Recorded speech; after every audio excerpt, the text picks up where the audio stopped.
Live from the AM 1310 WDPN studio, it's time for live and local sports talk. It's the Sam Bourquin Show. I'm ready. Give the show a call at 330-821-1310. Good call, meatball. Watch the Sam Bourquin Show on the AM 1310 Facebook page, the Q92 YouTube page, and on X. This is the Sam Bourquin Show on AM 1310 WDPN. Ohtani smashes the ball, right center field. It is gone in 51. And Perkins down the right field line. It is a fair ball into the corner. That will score all three. Perkins is winking his way to third base with the bases clearing triple. Have a night, Perk. In the air, left field. There's Happ. He's got it. Ball game. The Cubs are headed to the postseason. For the first time since 2020, the Cubs are going to the playoffs. And fittingly enough, it ends in the hands of Ian Happ. All righty. We are ready to roll here on the Sam Bourquin Show. Welcome in, everybody, on another beautiful, sunshine-filled day here in the Carnation City of Alliance, all over Northeast Ohio and the Buckeye State. And I think the weather's pretty cool all over the country. Welcome in, everybody. It's the Sam Bourquin Show, AM 1310 WDPN. It is a 3-question Thursday quiz day. We'll get to that coming up here in just a couple of minutes. Don't forget to make sure you are listening and watching us on the WDPN X page, Facebook page, and, of course, the Q92 radio page on YouTube. Text line is up ready for you, too, at 330-924-7088. How is everybody doing today? Welcome to the show. Good stuff coming today. Browns-Packers preview. Ross Benjamin. He'll handicap all the big college and pro football games. WagerTalk.com. Coming up at 4:35 today. Ross was on a heater last weekend. In college football, he went 4-0. Looking for more great picks coming up here this weekend. We will take a look at the Guardians and the Packers. Guardians and the Packers. That's what I wrote on my sheet. Guardians and Packers. Guardians and Tigers this afternoon. Oh, baby. Guardians 3, Tigers 1 in the bottom of the 7th inning. And I believe we just knocked Tarek Skubal out of the game. Can you believe this team? Guardians 3, Tigers 1, bottom of the 7th inning. John Kenzie Noel, home run, left field. Jose Ramirez, home run to right field. Angel was on base. It was a 2-run shot. Guards lead 3-1. Man, I'm so happy I could swear right now. I can't believe what they're doing today. This is incredible. Folks, do you realize if the Guardians finish the game today with a win, that will be a sweep of the Tigers, and they will be there's my paper. Where's my paper? They will be 3.5 out of first place. Do you know that the Guardians were 15.5 out at one point? If they win today, and we still got some work to do. I'm not counting this chicken yet. We still got some work to do. But if they win today, they will be 3.5 out. Also, that will chip another half game off the wild card. We would be 2 games out. And the Red Sox are losing to the A's right now.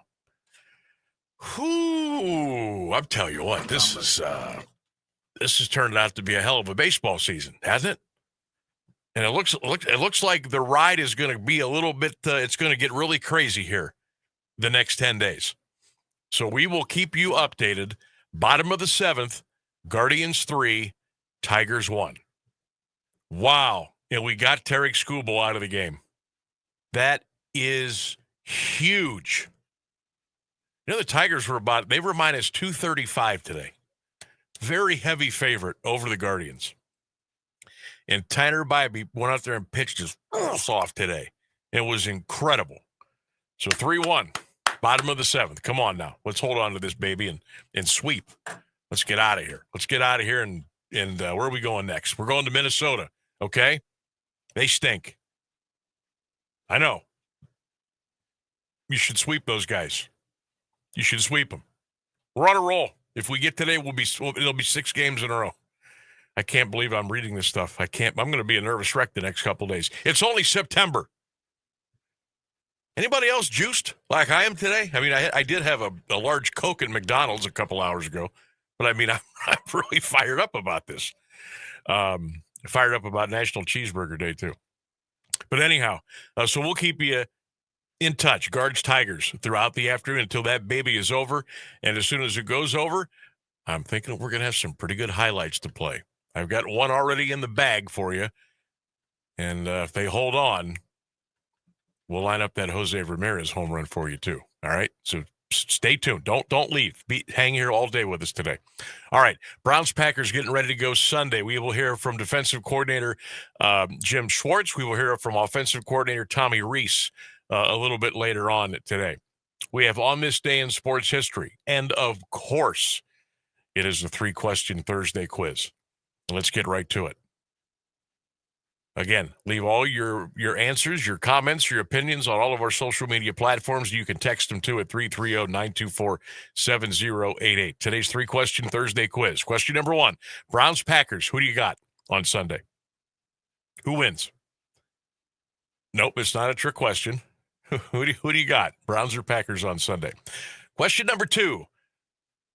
Now that late night TV is just about history, what kind of programming would you put in its place? What do you think would be best for late night TV? And I guess especially on the big networks. So CBS, ABC, NBC. Colbert's out, Kimmel's out. Fallon will probably be next. But what kind of programming do you think would work? What would you like to see in that, 11:30 slot? What would you like to see? Late night TV. Question number 3. It is National Cheeseburger Day today. Where are you going to get your cheeseburger? Or are you just going to make one at home, which might even be better? 3-question Thursday quiz. Number 1, Packers Browns. Who wins on Sunday? Question 2, with late night TV, just about history, what would you like to see as far as programming is concerned for late night TV? Question number 3, National Cheeseburger Day. Where are you going to get your cheeseburger today?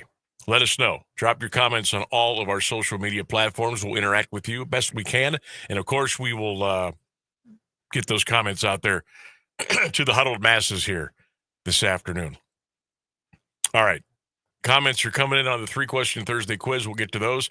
Don't forget Ross Benjamin coming up today at 4:35.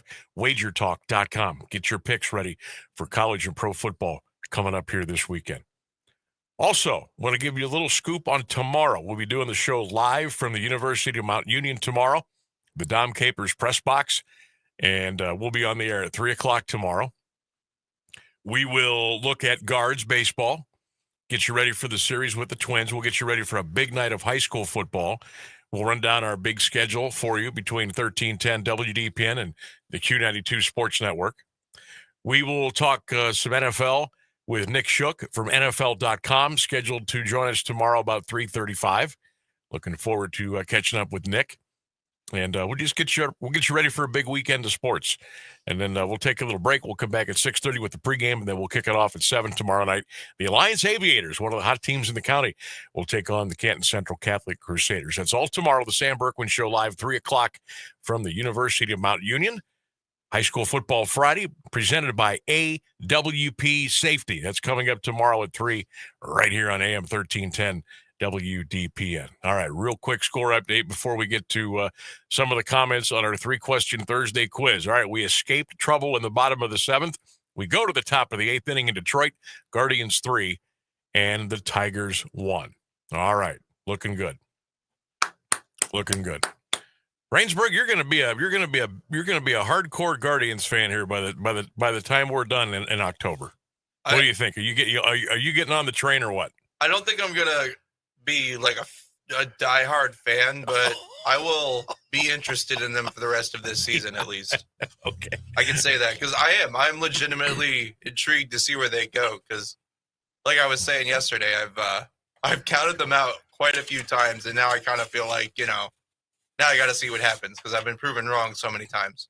It's it is quite incredible what this team has done.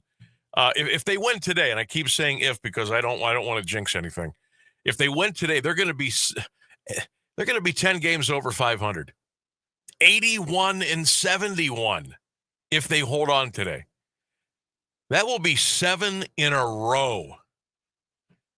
And folks, they're not beating up chumps. I mean, I know the White Sox were, but they have handled their business.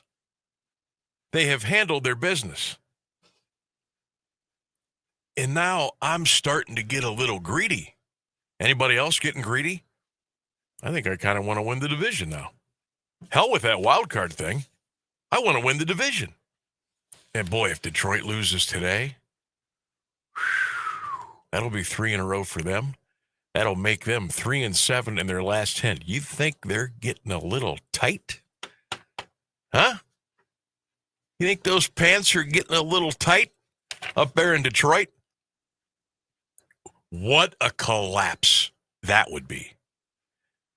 That would be one of the most epic collapses in baseball history if the Guardians would come back and win the division. I know but hey, if you get to within 3.5, and remember, we play these guys 3 more times in Cleveland. Right? Here's the deal. We finish up today. We go to Minnesota, Friday, Saturday, Sunday. Tigers come in next week, and then we finish up with the Rangers. Folks, this is doable. This is doable. God, Dolan's going to make me break out a credit card and buy tickets to go to a game next week. I can't believe it. I'm excited. I really am. That fires me up. Okay.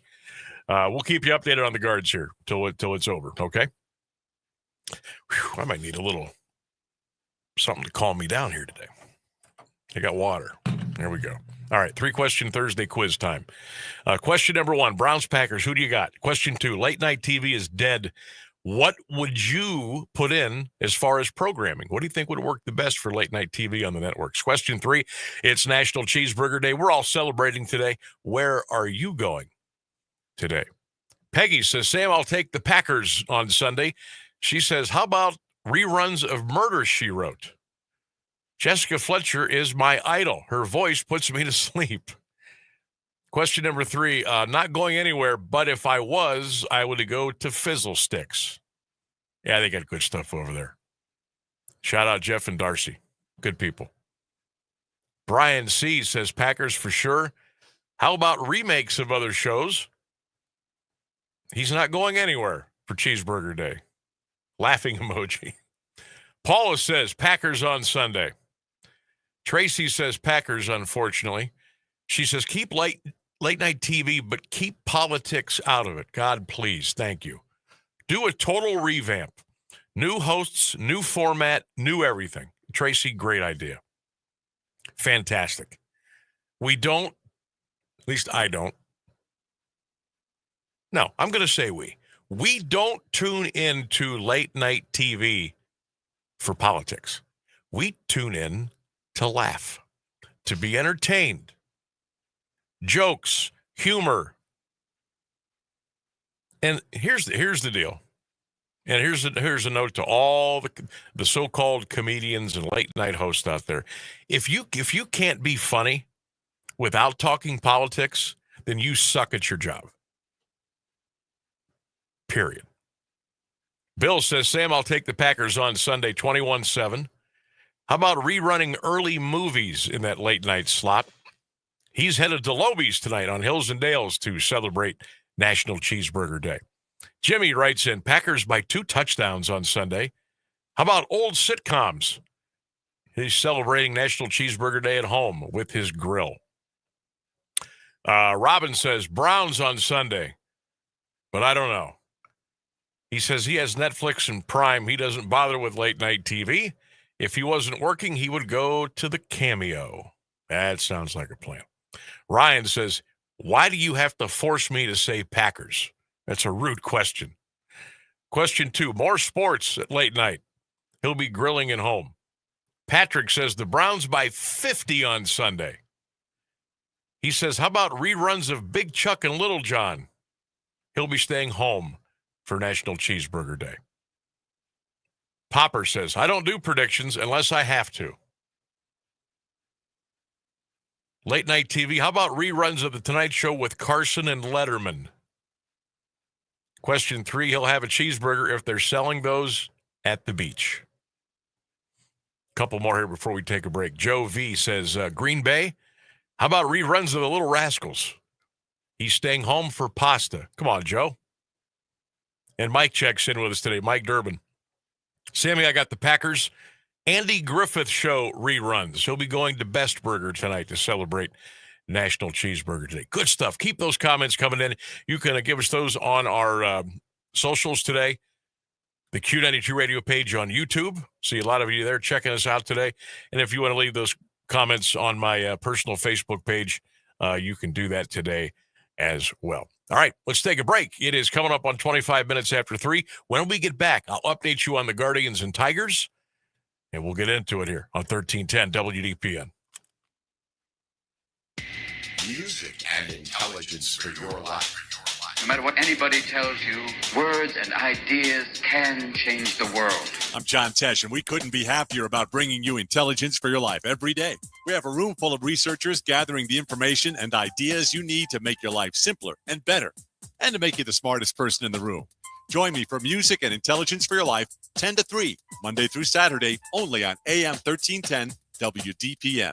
You heard it on the John Tesh Radio Show. You've always enjoyed an active lifestyle, hiking with family, resort vacations, the occasional trip to the spa, and nights out with friends at your favorite restaurants. You want and need your lifestyle to follow you into your retirement years. Now, imagine a place with peaceful surroundings, resort amenities, and easy access to city life. It's just around the corner at Copeland Oaks. Copeland Oaks has earned a reputation as more than a retirement destination, but also a place to call home. An independent consultant for senior living rated Copeland Oaks with a perfect score, and it's easy to see why. Maintain your lifestyle on the beautiful Copeland Oaks campus with all the amenities you love, and if you need it down the road, assistance is there. Keep living your life to its fullest at Copeland Oaks, your all-inclusive senior living resort. Visit CopelandOaks.com for more information. That's CopelandOaks.com.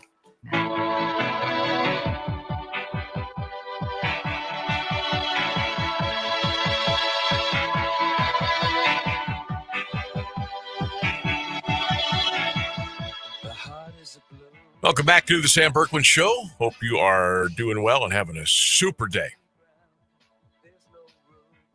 AM 1310 WDPN. You can text your comments, your thoughts, your opinions, your questions, whatever you got for us today. Fire it up, 330-924-7088, or leave your comments on all of our social media platforms. We are going to be with you until 6 o'clock tonight. Don't forget tomorrow, live broadcast from the University of Mount Union as we get you ready for an AWP Safety Football Friday.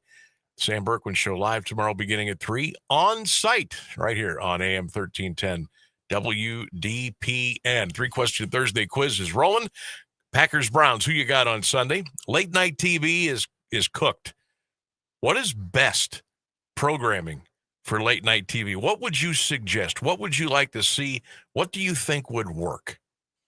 And it's National Cheeseburger Day. How are we celebrating? Where are you going today? Where have you already been I bet some of you have already been somewhere for National Cheeseburger Day. Where have you been? Spread the word. Let's go. Scoreboard update. Oh, bottom of the 8th inning. 2 down. Tigers with a runner on at first. Cleveland 3, Detroit 1. Guardians 3, Tigers 1. Bottom of the 8th, the Tigers have 1 runner on with 2 outs in the bottom of the 8th inning. All right. We got to get 4 more outs here. Let's go. Hey, there's an NFL game tonight. Sort of. The Miami Dolphins at the Buffalo Bills. That's an 8:15 kick. Don't forget, these Thursday night games are on Amazon Prime. The Bills are favored by 11.5 tonight. The total is 50.5. A couple of other baseball scores with like playoff implications. Mets lead the Padres 6-1 in the 7th. Rays lead Toronto 4-0 in the 8th. Come on, A's. A's 4, Red Sox 2 in the top of the 7th. Mariners lead the Royals 1-0 in the bottom of the 6th. Later on tonight, Yankees, Orioles, and Cubs, Reds, Angels, Brewers, and Dodgers, Giants. College football tonight, Rice and Charlotte. Well, that's a gambler's delight at 7:30. And the forget it. News and weather coming up next right here on AM 1310 WDPN.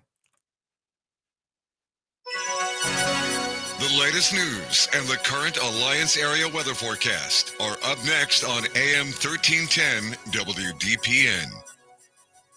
Good afternoon. It's 3:30. President Trump is asking the Supreme Court for an emergency order to remove Lisa Cook from the Federal Reserve's Board of Governors. The president turned to the High Court today after an appeals court refused to go along with his effort to oust Cook, who participated in Wednesday's Fed vote cutting its key interest rate. Trump wants to reshape the Fed's 7-member governing board. He accuses Cook of mortgage fraud related to properties in Michigan and Georgia. The administration says the president may reasonably determine interest rates should not be set by a governor who appears to have lied. Cook denies lying and refuses to step down. UK Prime Minister Keir Starmer and President Trump both are expressing their disappointment and frustration with Russian President Vladimir Putin. They made the comments during a joint press conference today capping Trump's state visit to the UK, but it was clear that Starmer felt allies must ramp up pressure on Russia, while Trump declined to go that far. Here's ABC News White House correspondent Karen Travers. It was the British Prime Minister who was much tougher on Russian President Vladimir Putin, saying that Putin has shown his true face recently, and he has mounted the biggest attacks since the war began. And Starmer says that Putin is not showing the actions of someone who wants peace,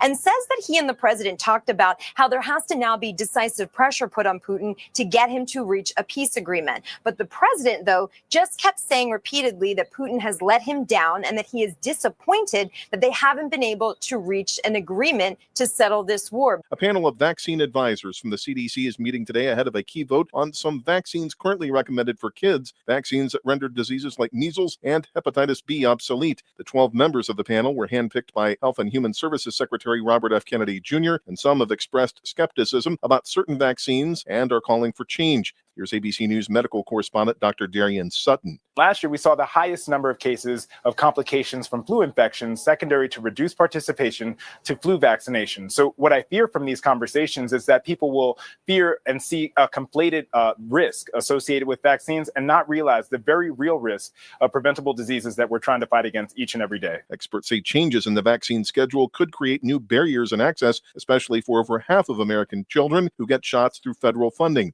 Police returning to a home in the rolling farmland of southern Pennsylvania in search of a suspected stalker encountered a barrage of gunfire that left 3 of them dead and 2 wounded. All 3 slain officers and a 4th who remains hospitalized worked for the Northern York County Regional Police Department. Law enforcement and court documents say the gunman was 24-year-old Matthew James Ruth. He had been charged in court papers filed Wednesday. It's 83 degrees in Alliance at 3:32. This is WDPN News. I'm Jeff Mears. Here's the Alliance area weather forecast on AM 1310 WDPN. Sunny skies for your afternoon with a high near 84 degrees. Tonight, mostly clear skies, a low at 57. Friday, mostly sunny, a high near 83. Saturday, mostly sunny, a high near 84. Sunday, mostly sunny, a high of 86. That's your WDPN weather.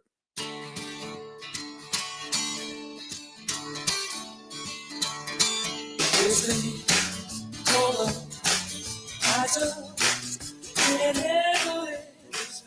Welcome back to the Sam Bourquin Show on a beautiful 84-degree Thursday. Nothing but sunshine. The weather's going to be fantastic all weekend long. Hopefully, a lot of you can get out to the high school football games tomorrow night. It's been a little bit of a weird week to doing the show anyhow, because there's no Mount Union on Saturday. There's no Ohio State on Saturday. So we got the bookends. We got the high school football Friday, and we got the NFL Sunday. But we've got the Guardians, and they are kicking tail in Detroit right now. 9th inning, Cleveland 3, Detroit 1. Guardians 3, Tigers 1. Top of the 9th inning in Detroit. We will keep you up to date. Also, we'll be scoreboard watching too. All right. A's and the Red Sox, the Athletics have opened up a 5-2 lead over Boston in the 7th inning at Fenway. Now, why do I bring up the Red Sox? Okay, here's what it looks like right now. This is your wild card as of right now. All right, Yankees have the first wild card. Boston has the second. Boston and Seattle actually are tied for that second wild card. They're both 83 and 69. So you're rooting for Seattle to lose. You are rooting for Boston to lose. I suppose it wouldn't hurt to have the Rangers lose too. We're up on them by 2, but don't forget we play them the final 3 games of the season. Okay. So the Guardians right now are 80 and 71. They are 2.5 out of that third spot for the wild card. So you want Boston and Seattle to lose, and the Guardians need to keep winning. Right now, top of the 9th inning, Cleveland 3 and Detroit 1. Let's get a couple more 3-question Thursday quiz comments, and then we will dig into the Browns and Packers here for a minute. I got some stats I want to read to you, and I think we'll hear from Tommy Reese, the offensive coordinator for the Cleveland Browns, coming up. We'll hear from Coach Jim Schwartz a little bit later on. But the 3-question Thursday quiz today, comments are coming in fast and furious. Who wins on Sunday, Browns or Packers? Question 2, late night TV is just about cooked. What kind of programming would you like to see on late night TV? Reruns, movies, kind of reboot the late night TV stuff? What would you like to see? Question 3, it is National Cheeseburger Day. How are you celebrating? Where are you getting your cheeseburger today in and around town? All right, where did we leave off? John says he'll take the Packers on Sunday. He wants to see reruns of Gunsmoke late night TV. He's going to Cameo for National Cheeseburger Day. Doug says he'll take the Packers on Sunday. Doug wants reruns of Benny Hill on late night TV. I could go with that. National Cheeseburger Day, he's not sure where he's heading yet. Lenny says, oh, this is easy. Packers, but I'd love to see the Browns get the win. He would just like to see honest news reporting late night. Wendy's if he was going to go out later on today. Russ says he'll take Green Bay. Boy, nobody. We've had one person pick the Browns today out of like 30. He'll take the Packers. Late night TV, he says, I'm just going to turn the TV off. Nothing good. He says nothing good happens anywhere, even on TV after midnight. Question 3, National Cheeseburger Day. Russ is going nowhere today. Jeff says, Sammy, I'll take the Browns. He likes to see I Love Lucy late at night. He'll be heading to McDonald's to celebrate National Cheeseburger Day. Tommy says he'll take the Packers on Sunday. He says, play the best of Carson and Letterman. A lot of people have been writing in with that today. He says he hasn't watched talk shows since Letterman went off the air. He says, I'm on a no cheeseburger diet. But if I were to go get one, it would be at Steak and Shake. What exactly does that mean? I'm on a no cheeseburger diet, but if I were to get one, come on, Tommy, you're going. You're going. And since it is National Cheeseburger Day, a lot of places are offering like really good deals, like $1, 50 cents. Come on, you know you're getting more than one. All right, Browns and the Packers on Sunday. This thing on paper appears to be a huge mismatch. And obviously it's in favor of the Green Bay Packers. Now they opened they opened up as an 8.5 point favorite. Now it's down to 8. So why people are rolling money on the Browns right now, I don't know. I don't know if those are the sharp bettors. I don't know if that's a lot of public money, or it is the NFL. And no matter who's playing who, 8.5 is a pretty good chunk, especially if you're on the road. Now, I will counter this. If things get rolling for Green Bay on Sunday, the stadium is going to sound like Lambeau Field, because there will be a Green Bay Packers fan takeover if they start to win or start to pull away. I'm telling you that right now. There's going to be a lot more green and gold in the crowd than you may think on Sunday. Mark my words. Those of you that are going up to the game, just be on the lookout. The cheeseheads are going to be out in full force on Sunday. All right, let's check the injury situation here. Grant Delpit is questionable because of a back issue. This is the latest. This is from today. Mike Hall Jr., questionable because of the knee. And our punter, Corey Bojorquez, is questionable because of an ankle. Well, I don't want to sound, crazy, but the Browns really can't afford to lose Corey Bojorquez. Like, he's the punter, but he's one of the best weapons they have on the team. Okay? All right, team comparison.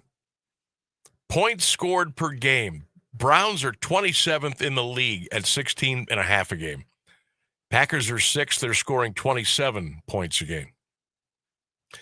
Defensively, the Browns are 25th in the league. They're giving up 29 points a game. Green Bay is 4th, giving up 15.5 yards per game. Total yards, not bad. Browns 324 a game. The Packers are 335 yards a game. Yards against. What is this I see? The Browns are number 1 in the NFL, only giving up 191.5 yards a game. That tells you how inept the offense is. Packers are only giving up 238 yards a game. So this game screams defense. Well, we'll see. 40.5 is the total right now.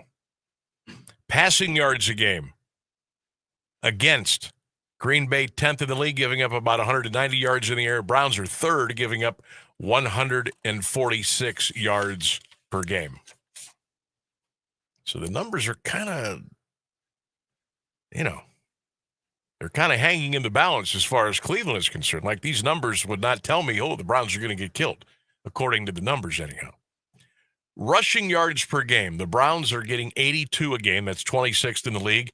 Packers not much better. They're 18th. They're getting 106 yards per game on the ground. Time of possession. This is interesting here, especially with Judkins now probably going to get the start Sunday and probably going to feed him a little bit. Time of possession. The Browns are 5th in the NFL at 33.49 minutes a game. Packers are 22nd, 28 minutes and 30 seconds a game. Interesting dynamic here with a lot of these numbers. Trends, you would call it. Now, the odds situation. This is courtesy of BetMGM. Packers are minus 425 on the money line. The Browns are plus 325. The line is down to 8. All right, Packers minus 8. The total is up just a bit to 41.5. Now, I don't want to screw these numbers up here because, well, they're important, so I got to put the cheaters on here real quick. Don't laugh.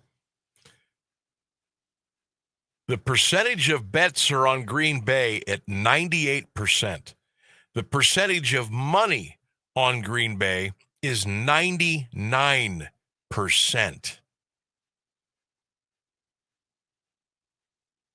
45% of the bettors are taking the Packers -8. 55% of the bettors are taking the Browns +8. Interesting. The total, under 41.5. 83% of the bets are going on the under. 17% are going on the over. And then MGM does this thing. It's called an implied final score.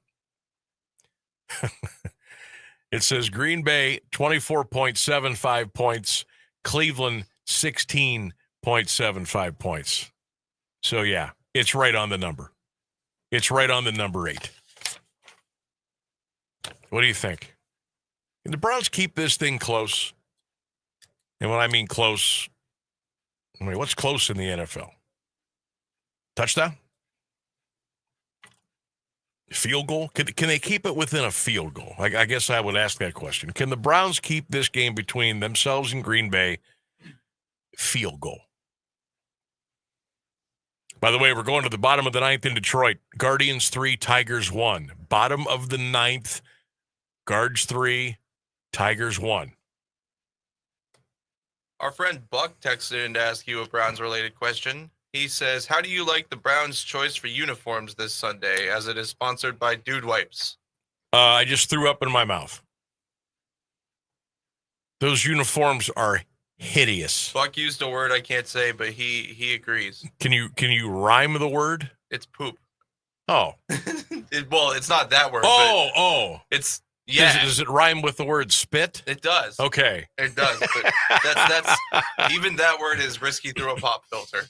Yeah, Buck, I'm with you. These look, I'm not saying this to make fun of Cleveland. I'm not trying to jab it to them.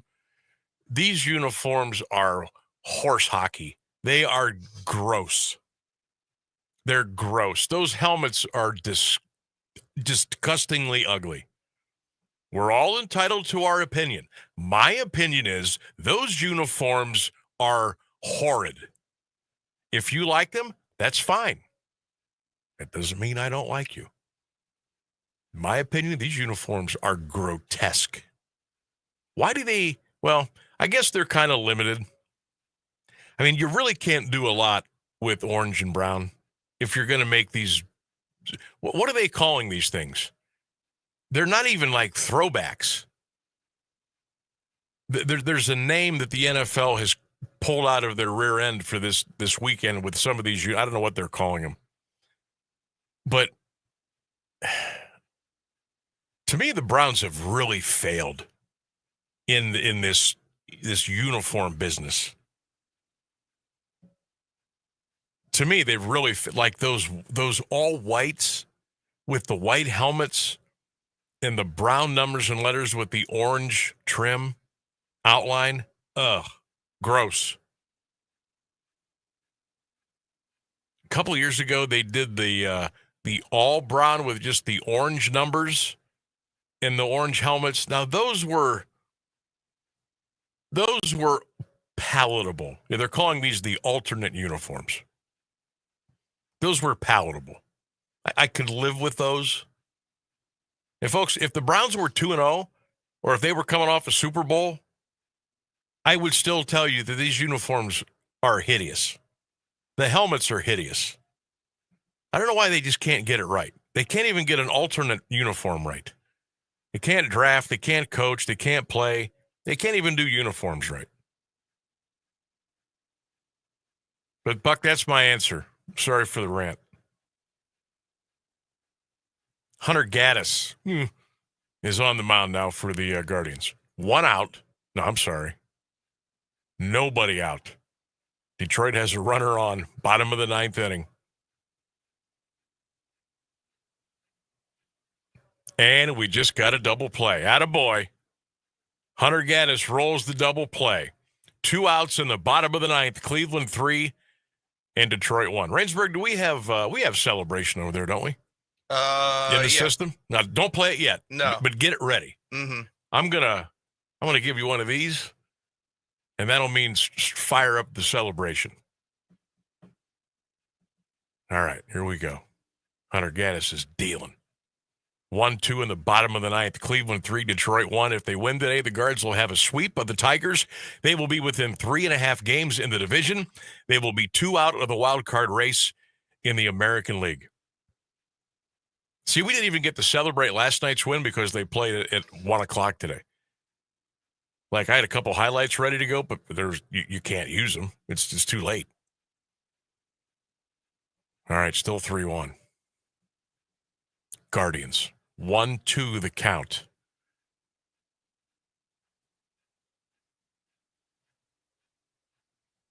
Wow. How about the double play there? That was nice.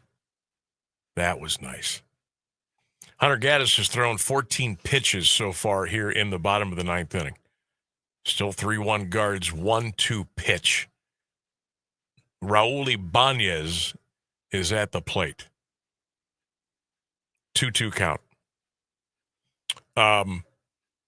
So the Guards will go to Minnesota Friday, Saturday, Sunday. And then the Tigers come back to Cleveland for 3. Folks, that could be, hey,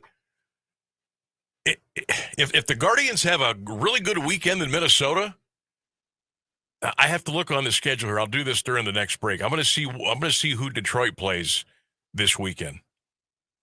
If somebody can knock them out a little bit and get this thing down to maybe 2.5 or 1.5, and then they have to come to Cleveland for a 3-game series, oh my goodness, anything could happen. Anything could happen. Hunter Gaddis has thrown 17 pitches now in the ninth inning. It's still a 2-2 count in the bottom of the ninth. Guardians 3 and Detroit 1. Kind of giving you a little quasi play-by-play, and that's it. That's it. Ball game in Detroit. Your final score, the Cleveland Guardians 3 and the Detroit Tigers 1. Oh, yeah. Let's go. Crank that up over there. Let's go.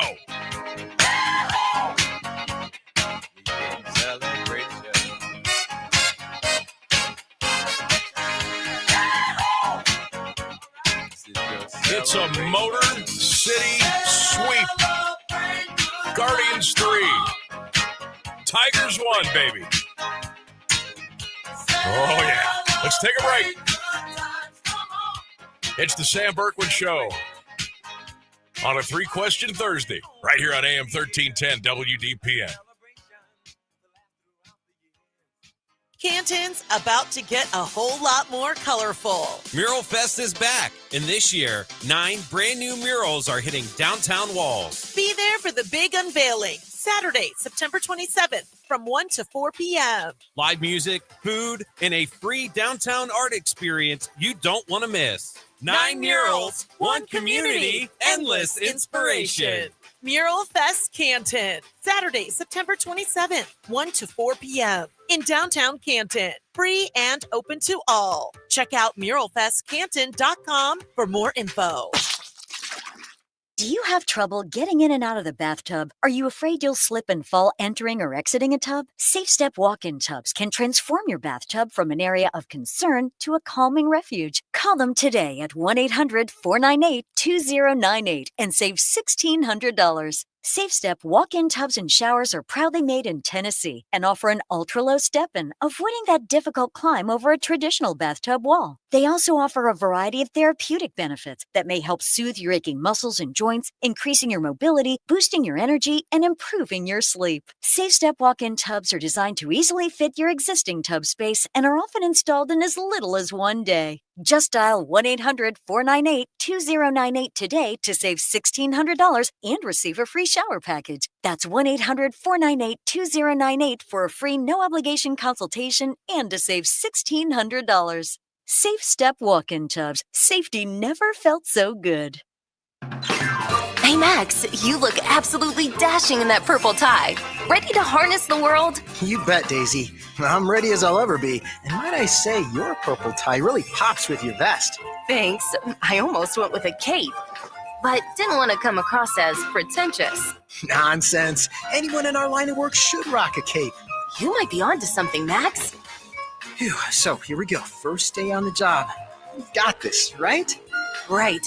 Don't forget, we both graduated from Dogs Inc. with honors. Which means I can guide my human around a busy city with ease. And I can give my human a restful night. I hope my human is kind and loving. And I hope mine likes wet kisses and zoomies. Ready to make a difference? Born ready. Let's go. Discover how extraordinary dogs like Daisy and Max change lives at no cost to the recipients. Visit dogsinc.org.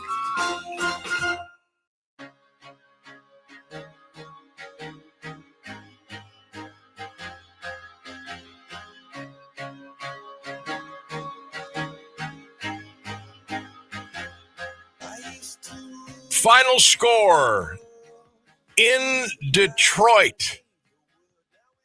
The Cleveland Guardians 3, the Detroit Tigers 1. That, ladies and gentlemen, is a Motor City Kitty sweep at Comerica Park. This team is unbelievable. 81-71. They've now won 7 in a row.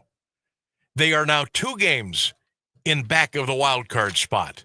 They are now 3.5 games behind Detroit in the division. My goodness. What in the name of smoke and mirrors is going on? You believe this team? I can't believe, I don't know how they're doing it. I do not know how they're doing it. We'll try to get some comments from Stephen Vogt also coming up here later on in the show.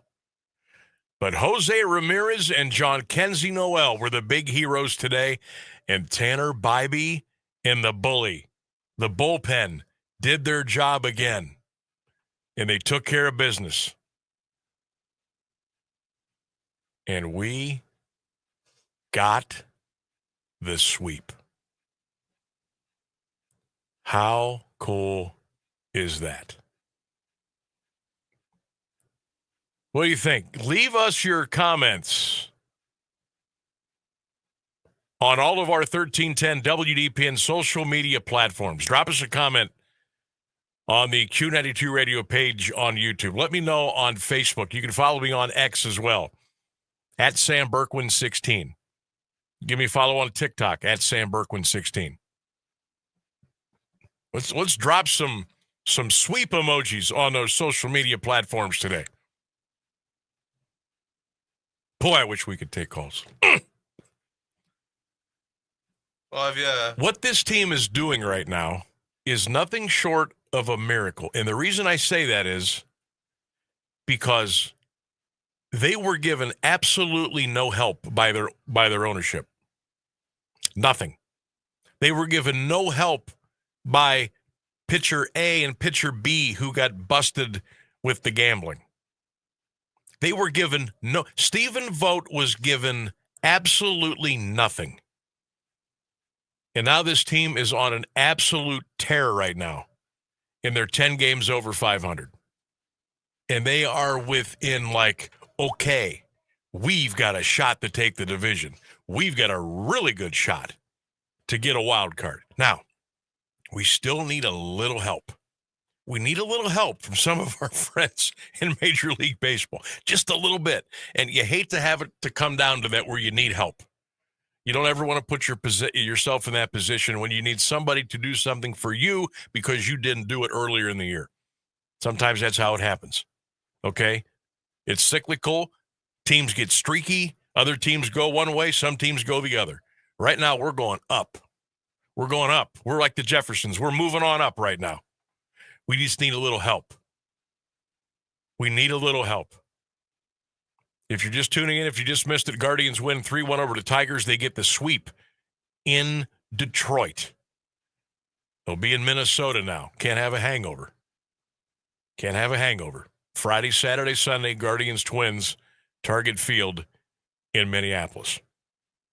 John Kenzie Noel, boom, home run. Jose Ramirez, boom, hold run. That's all we needed. 3-1. That's all we needed. All right, we're getting some help from the Athletics right now. A's 5, Red Sox 3, top of the 9th at Fenway. All right, need a win by the Athletics here. Come on. Do it for the old Moneyball. Billy Bean. Come on. Line scored today, by the way. 3 runs, 10 hits, no errors for Cleveland. 1 run, 5 hits, no errors for Detroit. Tanner Bybee the win. Troy Melton took the loss for Detroit. Hunter Gaddis picked up the save. Time of the game, 2 hours and 40 minutes, 34,267. Most of them going home unhappy today in Detroit. Guards ball, 3-1. It's a winner. All right, speaking of winners, Jeff Mears ready to go. All the latest news and weather coming up straight from the AM 1310 WDPN newsroom. We've got 1 hour in, 2 more big hours to go. We'll get you back into the 3-question Thursday quiz. We'll get you ready for a big weekend of high school football. Ross Benjamin will be here to break down the college and pro with WagerTalk.com. We've got On This Day in Sports History, and we'll continue to celebrate a Guardians win today. Stay with us, everybody. Much more to come right here on 1310. News, weather, sports, local information, and music 24 hours a day. This is AM 1310, WDPN Alliance. ABC News, I'm Michelle Franzen. The newly formed CDC Vaccine Advisory Panel meeting today and tomorrow, reviewing recommendations and setting up to vote on vaccines for children. ABC News medical correspondent Dr. Darian Sutton says there's concerns if accessibility is restricted for some vaccines, as they have earlier indicated. With these changes that have that are possibly going to happen later this afternoon, that will cause confusion among many parents who are coming into the hospital, coming into clinics, asking the question, how can my child benefit from these vaccines? And I fear that changing the way that these vaccines are done without adequate information leads many parents to feeling confused and erodes the trust. In York County, Pennsylvania, 3 detectives are dead, 2 officers injured after trying to serve a warrant yesterday. Authorities at a briefing say the shooter is also dead and officers were responding to a domestic call. President Trump says a deal is close on TikTok to keep the app running in the U.S. He's expected to finalize details with China's leader. This is ABC News. Shop the Sherwin-Williams Super Sale and get 40% off paints and stains September 19th through the 24th.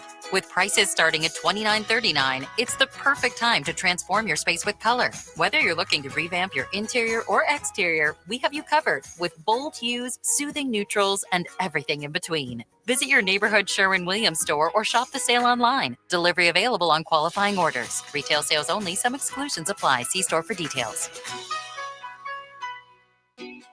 Fall is the season for reinvention, and it's easy to do at Macy's Fall Favorite Sale.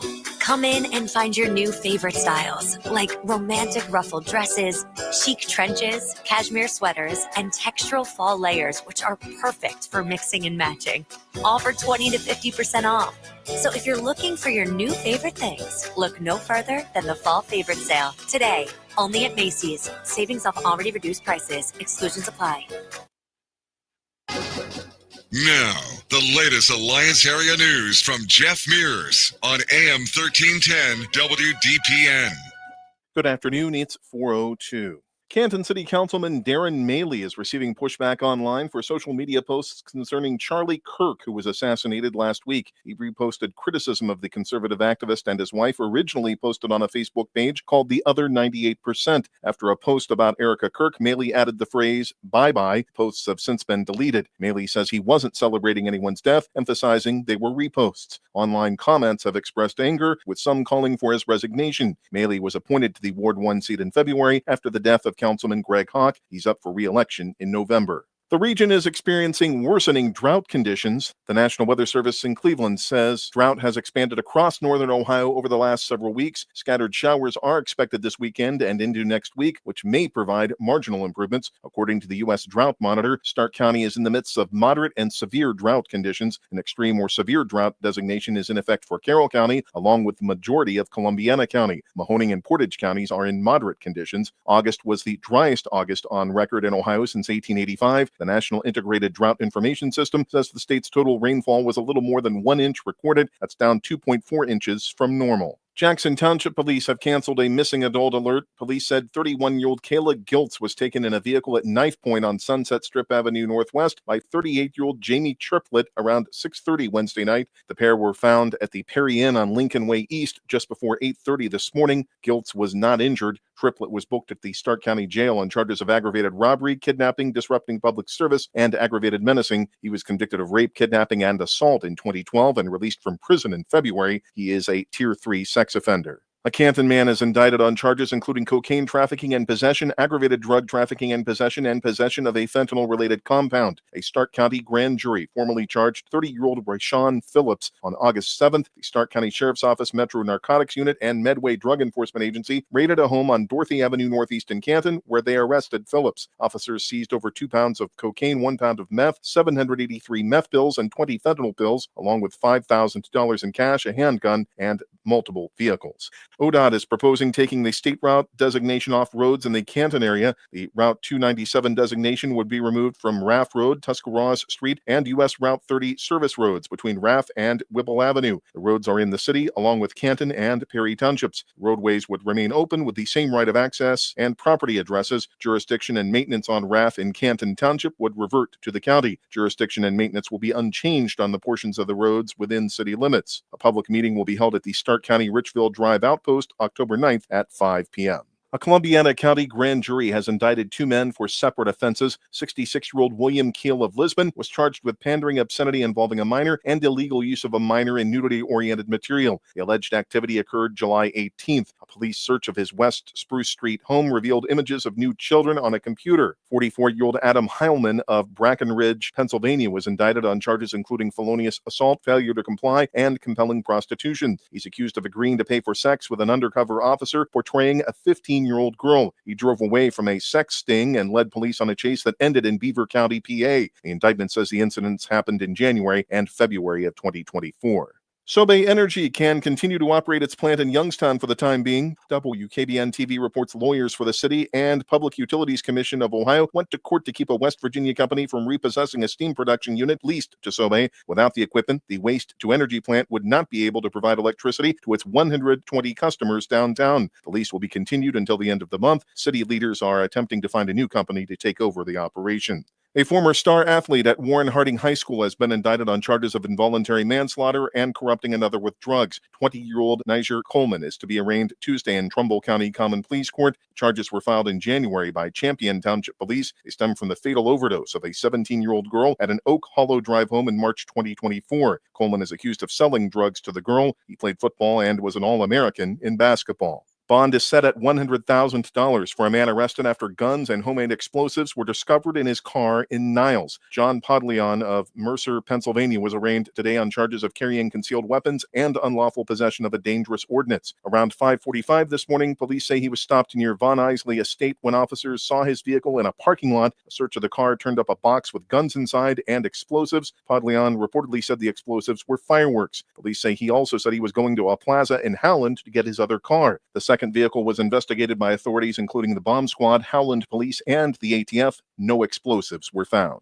It's 83 degrees in Alliance at 4:07. This is the local edition of WDPN News. The forecast is next, a service of Canterbury Villa of Alliance. I'm Jeff Mears. This WDPN weather is brought to you by Canterbury Villa of Alliance, where your loved ones become family. Schedule a free visit today by calling 330-821-4000. Sunshine in the forecast for this afternoon with a high near 84 degrees. Tonight, mostly clear skies, a low near 57. Friday, mostly sunny, a high near 83. Mostly sunny Saturday, a high near 84. Mostly sunny Sunday, a high near 86. That's your WDPN weather. Send your loved ones to a place that cares and a place that they can trust. They'll find a place that feels like home at Canterbury Villa in Alliance. They will provide the highest level of care to their residents when it comes to skilled nursing, rehabilitation, long-term care, and Alzheimer's care. At Canterbury Villa, your loved ones become family. Located on Freshley Avenue, schedule a free visit today by calling 330-821-4000 and ask for Samantha Nutter. At Canterbury Villa, they walk the talk. Live from the AM 1310 WDPN studio, it's time for live and local sports talk. It's the Sam Bourquin Show. I'm ready. Give the show a call at 330-821-1310. Good call, meatball. Watch the Sam Bourquin Show on the AM 1310 Facebook page, the Q92 YouTube page, and on X. This is the Sam Bourquin Show on AM 1310 WDPN.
Smashes the ball right center field. It is gone in 51. And Perkins down the right field line. It is a fair ball into the corner. That'll score all three. Perkins is winking his way to third base with a bases clearing triple. Have a night, Perk. In the air, left field. There's Happ. He's got it.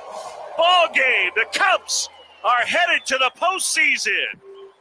For the first time since 2020, the Cubs are going to the playoffs.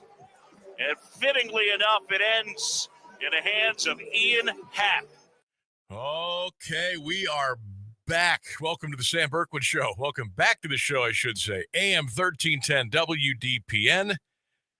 Oh, the Guardians, a sweep of the Detroit Tigers today, 3-1, your final score. Guards with a fantastic pitching performance from Tanner Bybee. The bullpen kept everything at bay, and we got a couple of big home runs today. One from Jonkenzie Noel, the other from guess who? You guessed it, Jose Ramirez. We'll have some highlights to play here for you momentarily. But yeah, let that sink in. Guardians were 15 and a half games out at one point. I gave them up for dead. I admit it. I've admitted it 15 times. I was actually shoveling dirt on top of them. And they keep coming back, and they keep coming back, and they keep coming back, and the pitching. And some guys got hits you weren't counting on in the pitching. And Hosey got hot. Quan got hot. Manzardo got hot in the pitching. Voter hitting all the right buttons, pulling all the right strings, in the pitching. And here we go. Gotta love it. Now, haven't won anything yet, haven't done anything yet. Now you take this to Minnesota. You take this 7-game winning streak to Minnesota. And we get ready for the Twins this weekend. Folks, Minnesota is basically a 20 under 500 kind of team. They are 66 and 86. They're also on a little 2-game losing streak themselves. So 3 in Minnesota.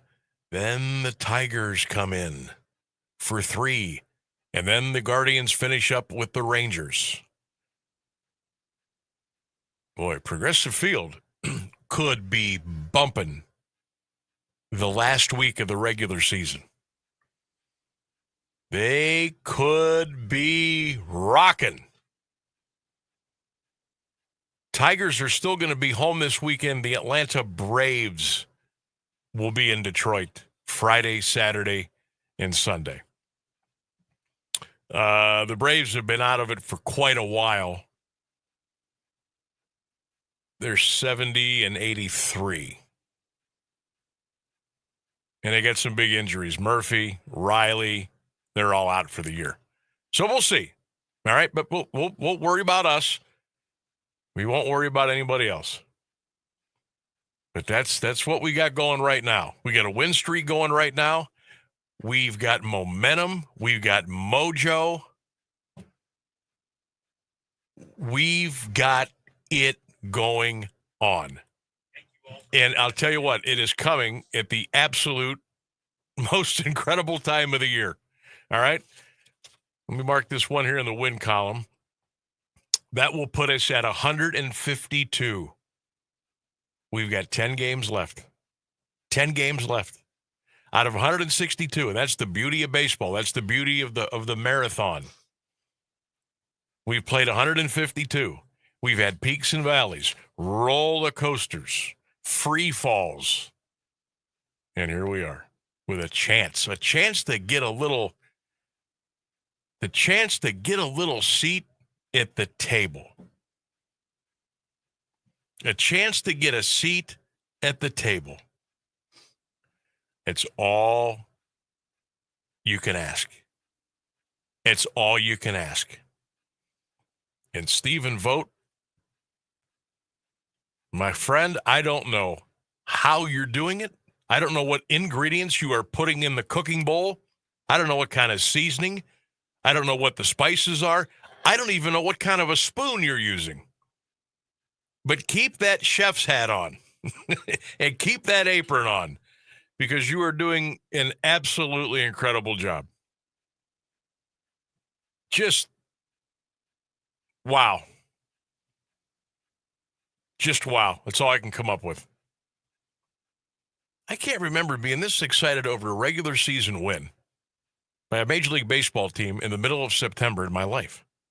But today just felt, you know why? Because I didn't think we were going to win today. That's why. I thought the odds were kind of stacked against us. First of all, it's hard to sweep a team. It's hard to sweep a team on the road. It's hard to sweep a team when you win the night before and then you come back and you play a day game because the losing team is usually okay. And they were going up against Tarek Skubal, who's been really good. And we had Tanner going today, who's been up and down. Let's be honest. So the odds I thought were a little stacked against us. Not to say that I was just going to say, okay, mail this one in, but that's it. We can't lose again the rest of the year. Like, we've got room for a little buffer, but we really don't.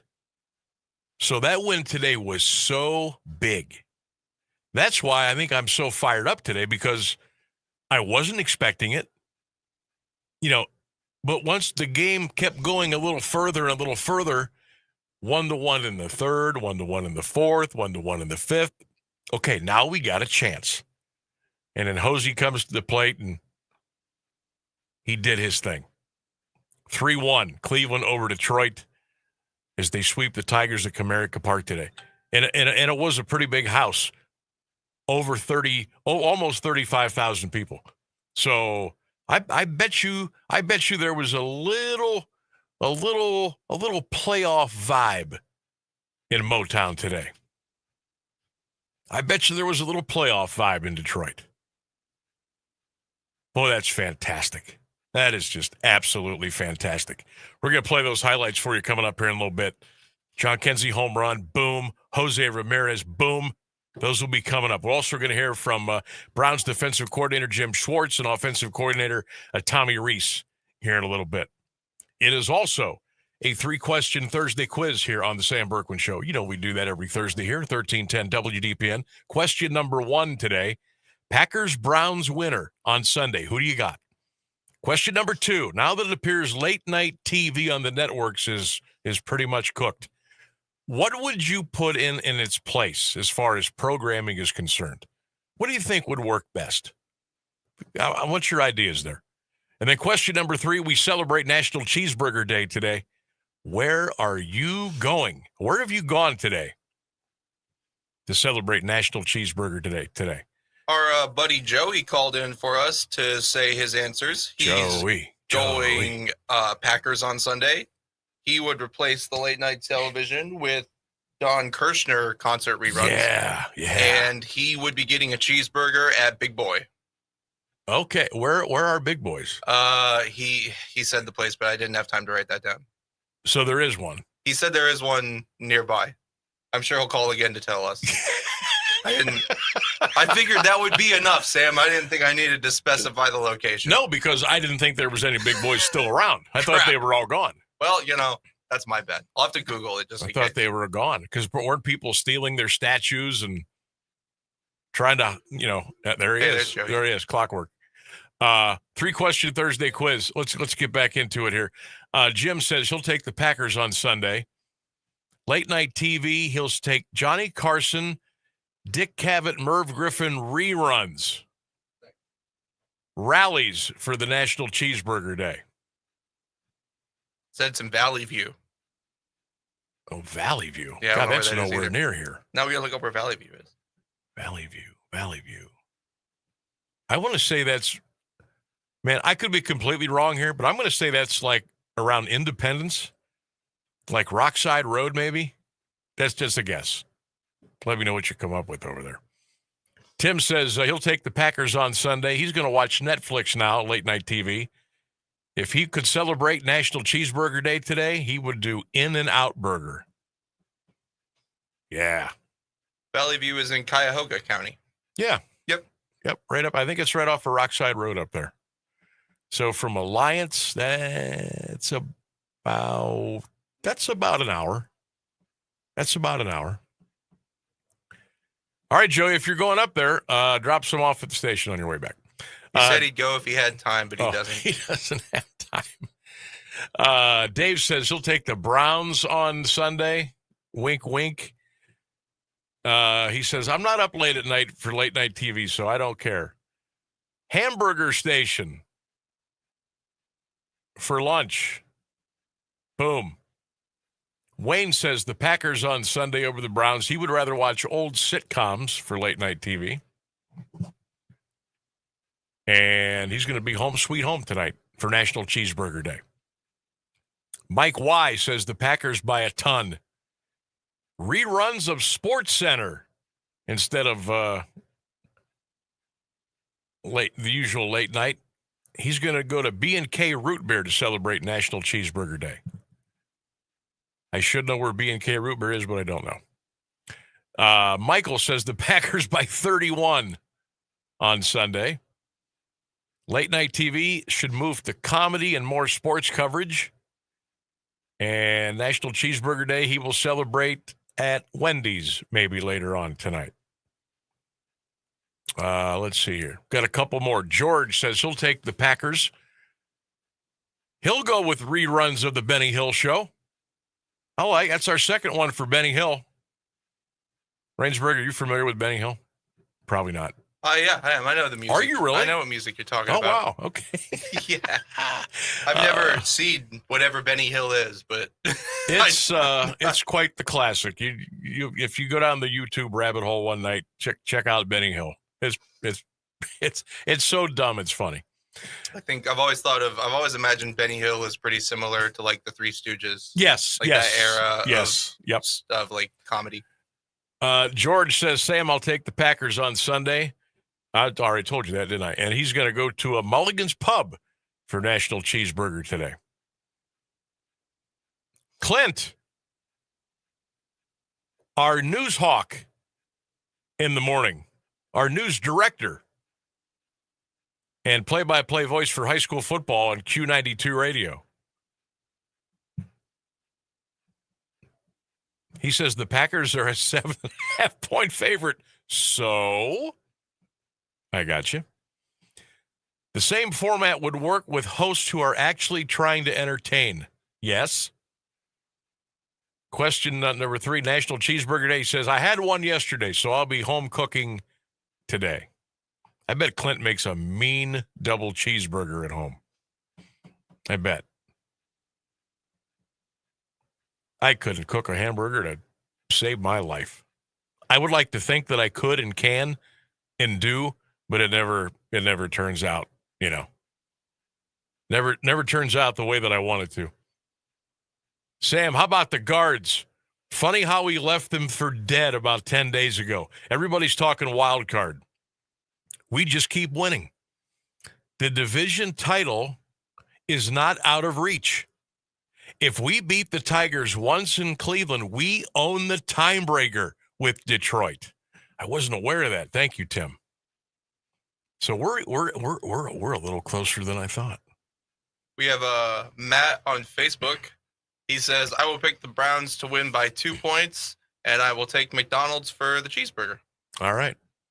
Hey, by the way, McDonald's today, this is not a paid endorsement, 50 cents for a double cheeseburger today.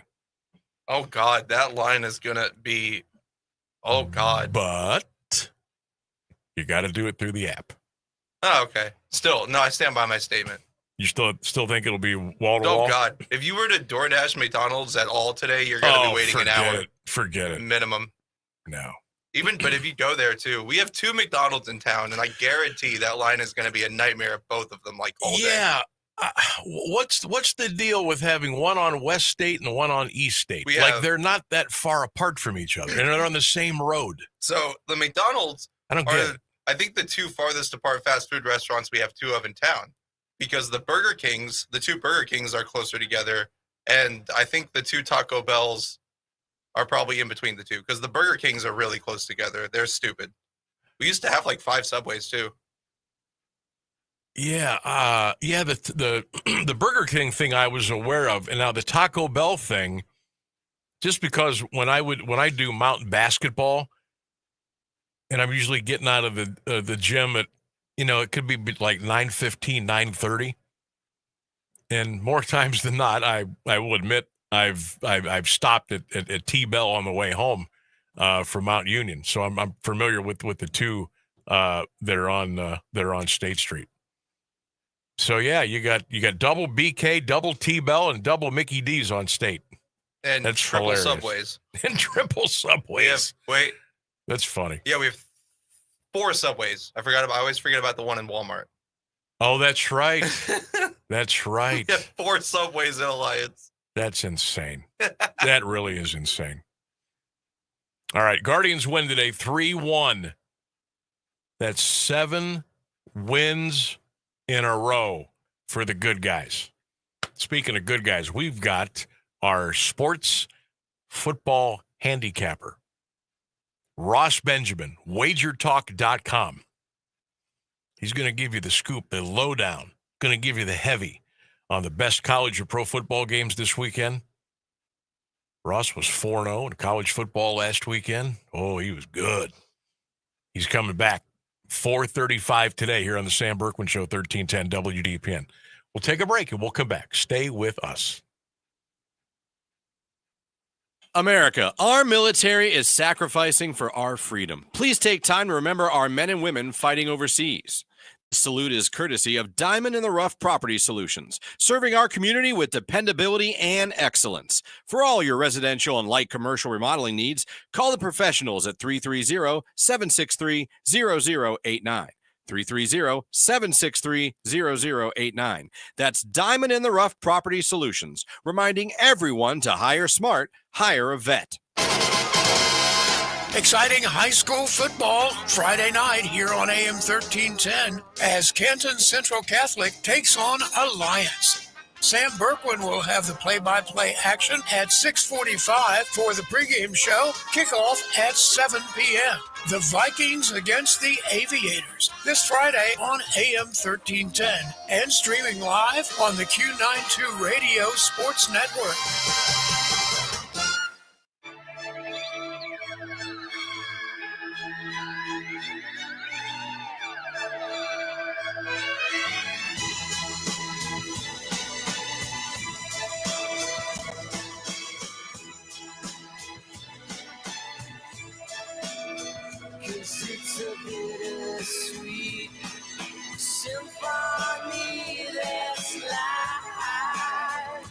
Welcome back. Guardians a winner today, 3-1 over Detroit. All right, we have just enough time. We're going to go back-to-back highlights for you. Guardians and Tigers in Detroit. 2 big home runs today. First was by Big Christmas, John Kenzie Noel. That tied the game. And then Hosey with a 2-run home run to put this baby on ice. Here you go. Sit back and enjoy and crank it up. He singled to left his first time up, and he drives one to left field this time. Back is Green, on the track, looking up, gone! John Kenzie Noel with a booming homer to left field ties the game here at inning number 4. The pitch, and he hits one high in the air to deep right. Perez is back, track, wall, gone! He's done it again! Jose Ramirez, his 35th home run lifetime against Detroit. Oh, yeah. And Get it, baby. Get it, Hammy. Get it, Matty. Those were the big ones today. Cleveland wins at 3-1. It's a sweep in Detroit today. Guards are on their way to Minnesota. Detroit will welcome in the Atlanta Braves this weekend. All right. News and weather coming up. On the other side, Ross Benjamin, WagerTalk.com. We'll get back into the 3-question Thursday quiz. We'll talk a little high school football later on today. And we're going to have some fun as we celebrate the sweep in Motown. We'll take a break and come back. Stay with us. Here's the latest news on AM 1310, WDPN. Good afternoon. It's 4:30. Turning Point USA, the organization Charlie Kirk funded to mobilize young conservatives, has seen a surge in interest and support since the activist's assassination last week. As conservatives mourn Kirk's death, the group announced that his wife Erica will serve as its next CEO. More than just its leader, Charlie Kirk was Turning Point's public face and crucial to its influence, building it into a multi-million-dollar operation that has been credited with helping to return President Trump to office. Erica Kirk has a following in her own right. At a joint news conference with UK Prime Minister Keir Starmer today, capping President Trump's state visit to the UK, Trump was asked about ABC's announcement that Jimmy Kimmel Live will be preempted indefinitely. Well, Jimmy Kimmel was fired because he had bad ratings more than anything else, and he said a horrible thing about a great gentleman known as Charlie Kirk. And Jimmy Kimmel is not a talented person. He had very bad ratings. ABC acted Wednesday after Trump's top communications regulator warned the network of potential repercussions. Brendan Carr of the Federal Communications Commission accused Kimmel of misleading the public about the assassination of Charlie Kirk. The Trump administration is urging the U.S. Supreme Court to allow for the firing of Federal Reserve Board member Lisa Cook. The move has so far been blocked by 2 lower courts. ABC News national correspondent Stephen Portnoy has more. The administration says the president's decision to remove Lisa Cook for cause can't be subject to judicial review, that would amount to the courts micromanaging his core constitutional powers. Cook has denied any wrongdoing, calling the allegations of mortgage fraud unsubstantiated. But the administration's petition to the High Court says she has refused to explain the apparent misrepresentations on her mortgage applications, and as a result, the president can reasonably determine that she shouldn't serve on the board of the Fed. Wall Street is rising toward more records, led by a rally for technology stocks. The S&P 500 rose 0.6% today. The Dow Jones Industrial averaged 190 points, and the Nasdaq climbed 1.1%. All three were flirting with all-time highs. NVIDIA was the strongest force, pushing the market upward after it announced a partnership with Intel to develop custom products for data centers and personal computers. Intel soared toward its best day since 1973. Treasury yields climbed in the bond market, following encouraging reports on the pace of layoffs and other parts of the U.S. economy. It's 83 degrees in Alliance at 4:32. This is WDPN News. I'm Jeff Mears. Now, the Alliance Area Weather Forecast on AM 1310 WDPN. Forecast for this afternoon calling for sunshine with a high near 84 degrees. Tonight, mostly clear, a low dropping to 57. Friday, mostly sunny, a high of 83. Saturday, mostly sunny, a high 84. Sunday, mostly sunny skies, a high near 86. That's your WDPN weather.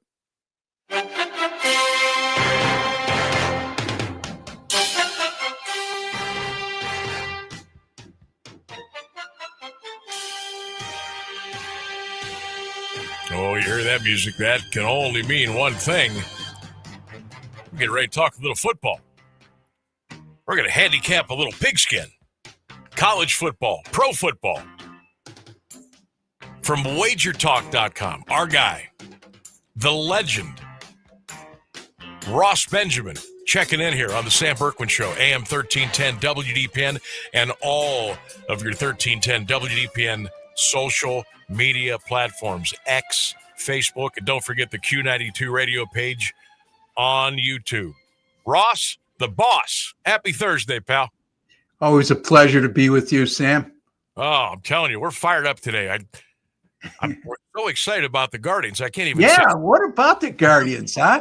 What the hell? What are they like within 3.5 of Detroit now, right? Yeah, 3.5 Oh, and my only goodness. 2 out of the wild card. It's unbelievable. Yeah. It is real. So we're happy. I'm excited. I had him last night. I gave him out as to clients Nice. for play at plus 128. So I was pretty excited about that. Today, I think it's hard to sweep a team at home, especially a day game after a night in Tarek School, but it was minus like 240. I'm like, nah, I'm not touching that. But yeah, that was pretty sweet today. Hey, speaking of sweet, you were playing some sweet music last weekend, Ross. College football, you were knocking it out of the park, to use a baseball term. 4-0 sweep last week, Sam, including 5% best bet on Tennessee, who got inside the number as a 4.5-point underdog against Georgia. Came down to 3.5, but still covered.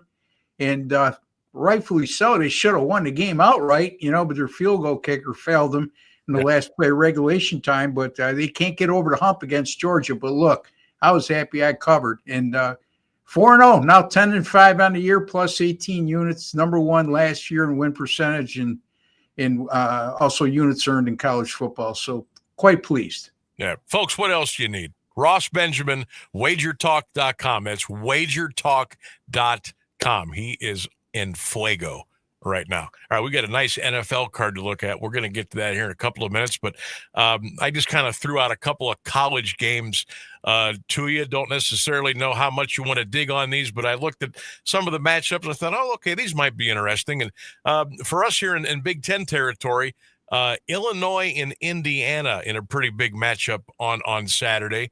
Any ideas about the Hoosiers and the Fighting Illini, Ross? I went into this thinking when I saw the initial line that's a pretty good underdog value with Illinois. And then the more I did research, the more it looked like Indiana was the play. I ran a bunch of algorithms on this game on my database, all pointed toward Indiana. Illinois really hasn't played anybody so far, and neither has Indiana. So, this is a game where we don't know how good either one of these teams are. You can't always go by the ratings when it comes to early season, especially when teams haven't faced quality opposition or stiff competition. So this game, I'm just going to sit and watch. I wish I can give you an opinion on it in terms of the point spread or total, but I have none. Yeah, and when you go see 3-0 against 3-0, and immediately the first thing I do, I look at the schedule. Yeah. And Indiana's been pretty famous for playing some cupcakes. Illinois the same. And so, yeah, this one is a little bit tough. It's at Indiana. They probably get a little bit for the home field. I think they're laying 6 or so. But, that's probably a game you probably stay away from. Yeah, it went up to 6, Sam. It was 4.5, and it jumped up to 6 points. So that's stirred me away even more. I will say I like Kurt Segnetti much better than Brent Bielema. Me too. Absolutely. Florida and Miami of Florida, Ross. Canes are laying a little bit of a big number here, 7.5. It's in Miami. And, man, I think the Gator Nation is looking for a new head coach. What do you think? Yeah, the seat isn't only hot, it's scalding, especially after the last 2 losses. Look, the bottom line is I usually take a contrarian approach in these types of games. Mm-hmm. So what I mean by that is you got a Florida team that's reeling. Their coach is in hot water.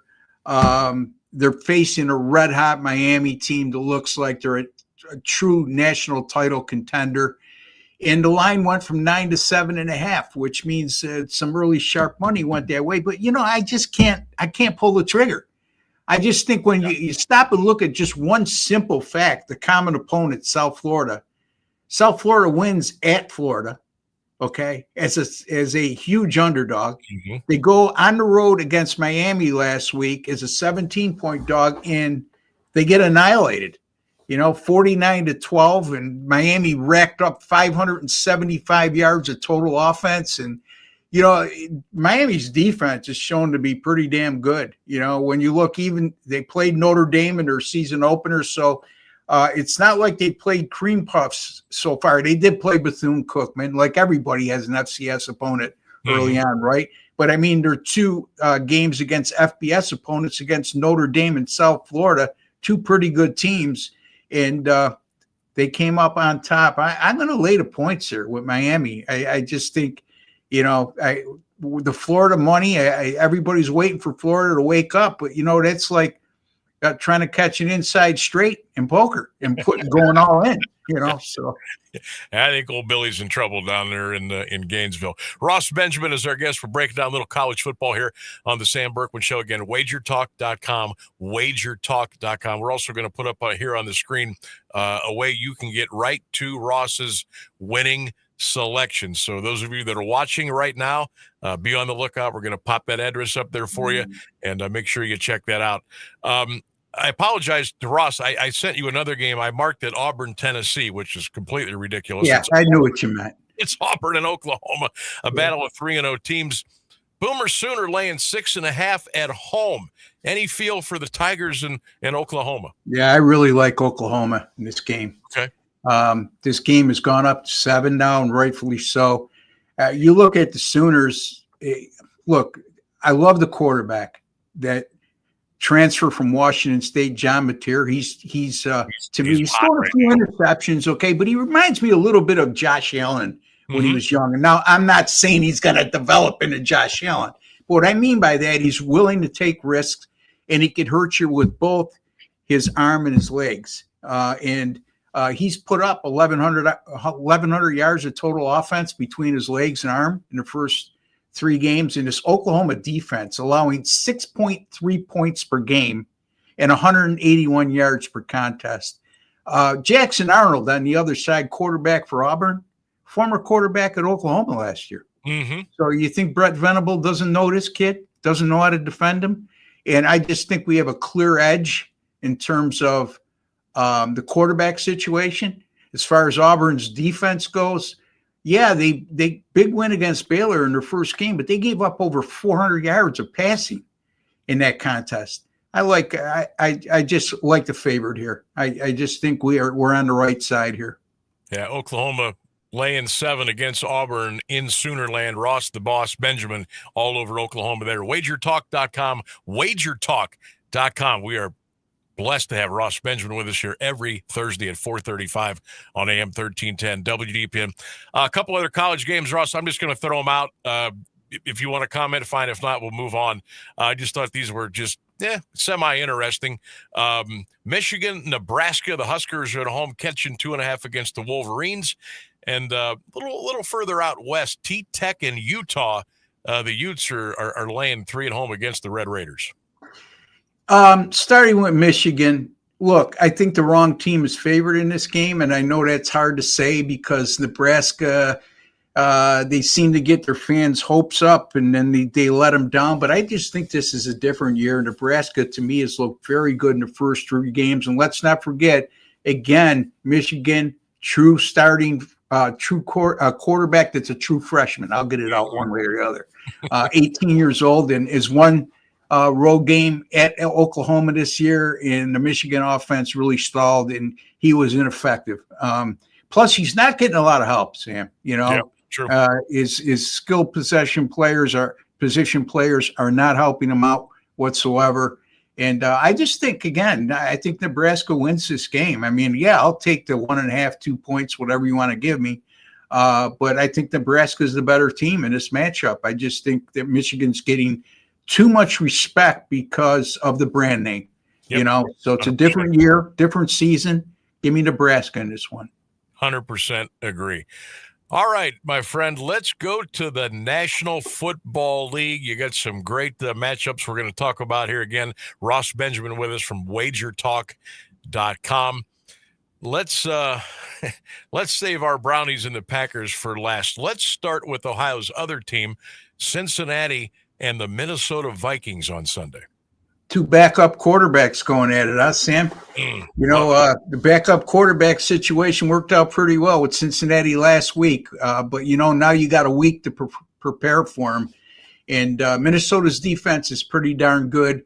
Look, at Cincinnati, they're 2-0, but they're really an uninspiring 2-0. I guess from a positive standpoint, it beats the starts they've had in recent seasons. But they've been very lucky. You get 7 total yards in the second half and against the Browns in a game the Browns definitely should have won if not for their kicker. And then last week, they get an absolute gift. I mean, Jacksonville's got 4th and goal on the 5-yard line with 3 minutes to play. And instead of kicking the field goal to go up 6, they decide to go for it. Then Cincinnati turns around and goes 95 yards for a touchdown and not only wins, but they cover the game by half a point because Jacksonville passed up on a field goal. A little bit lucky at 2-0. Minnesota coming off a disappointing performance on national TV on Sunday night. Carson Wentz, maybe he'll get it right this time. I mean, look, usually you get a big drop off when you go from your starting quarterback to your backup, but I don't think that's the case here because McNamara is going to be a good quarterback, in my opinion, but he's still a rookie. He's in his second year technically, but he was out for the year last year from a preseason injury. So I'm going to go with Minnesota here. Going to take the Vikes against the Bengalis. Russ Benjamin, our guest, WagerTalk.com. All right, next up, the Broncos in the Chargers. This one is going to be out at SoFi in LA. The Broncos, the road team here. And Ross, your thoughts on the Bolts and the Broncos? The Chargers are better on both sides of the ball. We definitely have the edge at quarterback. A healthy Justin Herbert, far and away the better quarterback than second-year guy Bo Nix. The Chargers defense has just been outstanding the first 2 games. Denver was listless in their season opener against Tennessee. Lucky to win that game. Didn't cover as an 8.5-point favorite and turned the ball over 4 times. And then they lose last week to Indianapolis 29-28. And everybody's crying about the missed field goal at the end to get a second opportunity. Well, you created the penalty, not us. And you also gave up 473 yards in that game. So I'm going to go against the Bengals in this one, buddy. I'll tell you what, that was, you just don't see that call made a lot. I'm sure it happens more often than it gets called. It's all about, I guess, the situation and who's officiating and what they see and what they look for. But that's that's a heck of a way to. That's a heck of a way. But by the rule book, Sam, if you watch the video of that, it was a foul. It was a penalty. So it just happened at a very unfortunate time. So it put more magnification on that call.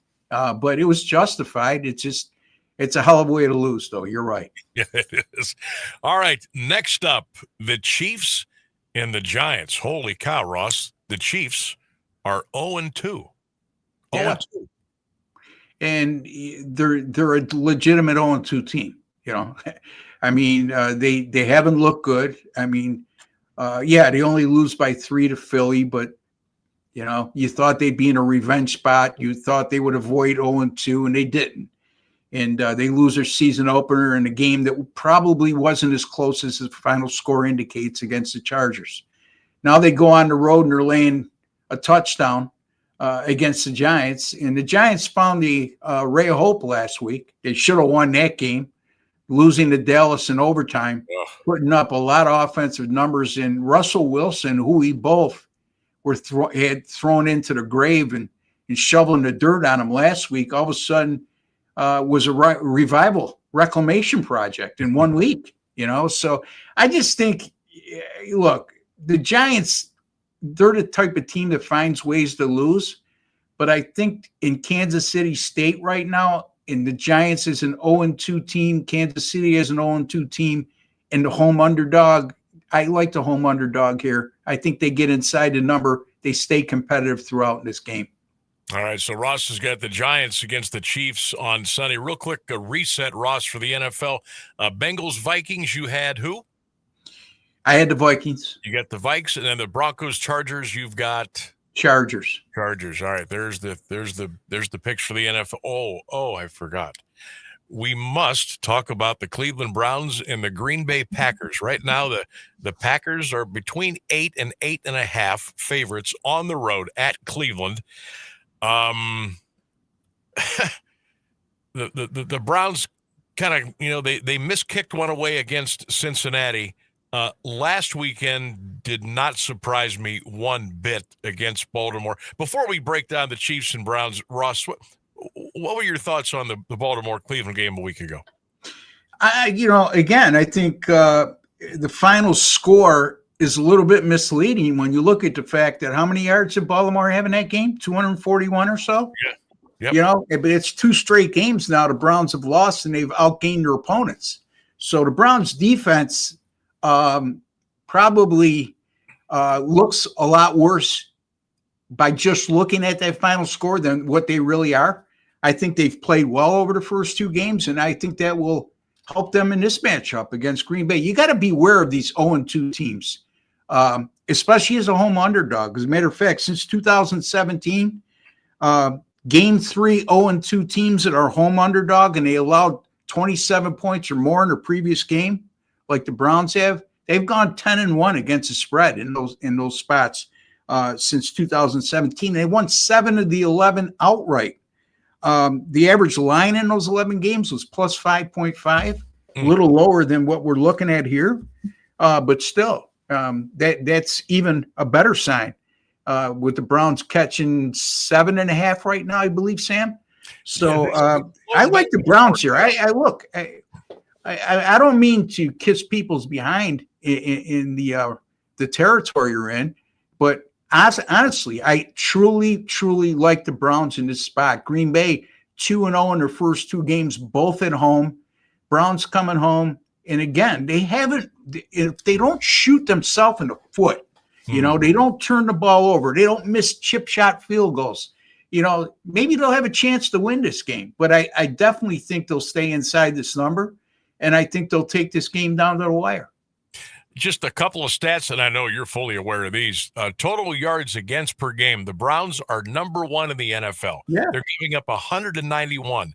Passing yards against. The Browns are 3rd in the NFL, giving up 146, yet they find themselves 0-2.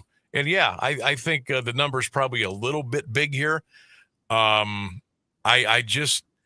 wonder what kind of a day that the O-line's going to have, because I think also the Browns are averaging time of possession about 34 minutes a game. If Quinshon Judkins can do anything this Sunday, I believe that keeps the Browns right in the thick of things. Yeah, no doubt about it, because the running game is going to be key here. That keeps that Green Bay offense off the field. Green Bay's defense pretty good as well. There's a reason why this total opened at 43.5 and down to 41.5 as well, because I could foresee a low-scoring game here too. But again, even better for the Browns. I think their chances of covering a game that's a low-scoring affair seem to be a lot better than if it turned into a shootout, because I don't think they could sustain that kind of offensive prowess over the long haul. So let's see what happens. But I truly do, honestly, Sam. I like the Browns plus the points in this spot. Ross Benjamin is our guest. Check him out, WagerTalk.com. That's WagerTalk.com. And also, Ross, let our listeners know, let the folks know other really good ways to get right to you to get your winning selections for the weekend. So listen, I'm at WagerTalk.com, folks, but my direct link at WagerTalk is WT.buzz/RB. WT.buzz/RB. Take advantage of this special. Weekend Warrior special, $49. Gets you everything I put out in college football, the NFL, and even we're throwing in Monday as well. $49. Consider the fact that my college football 5% best bet is $35.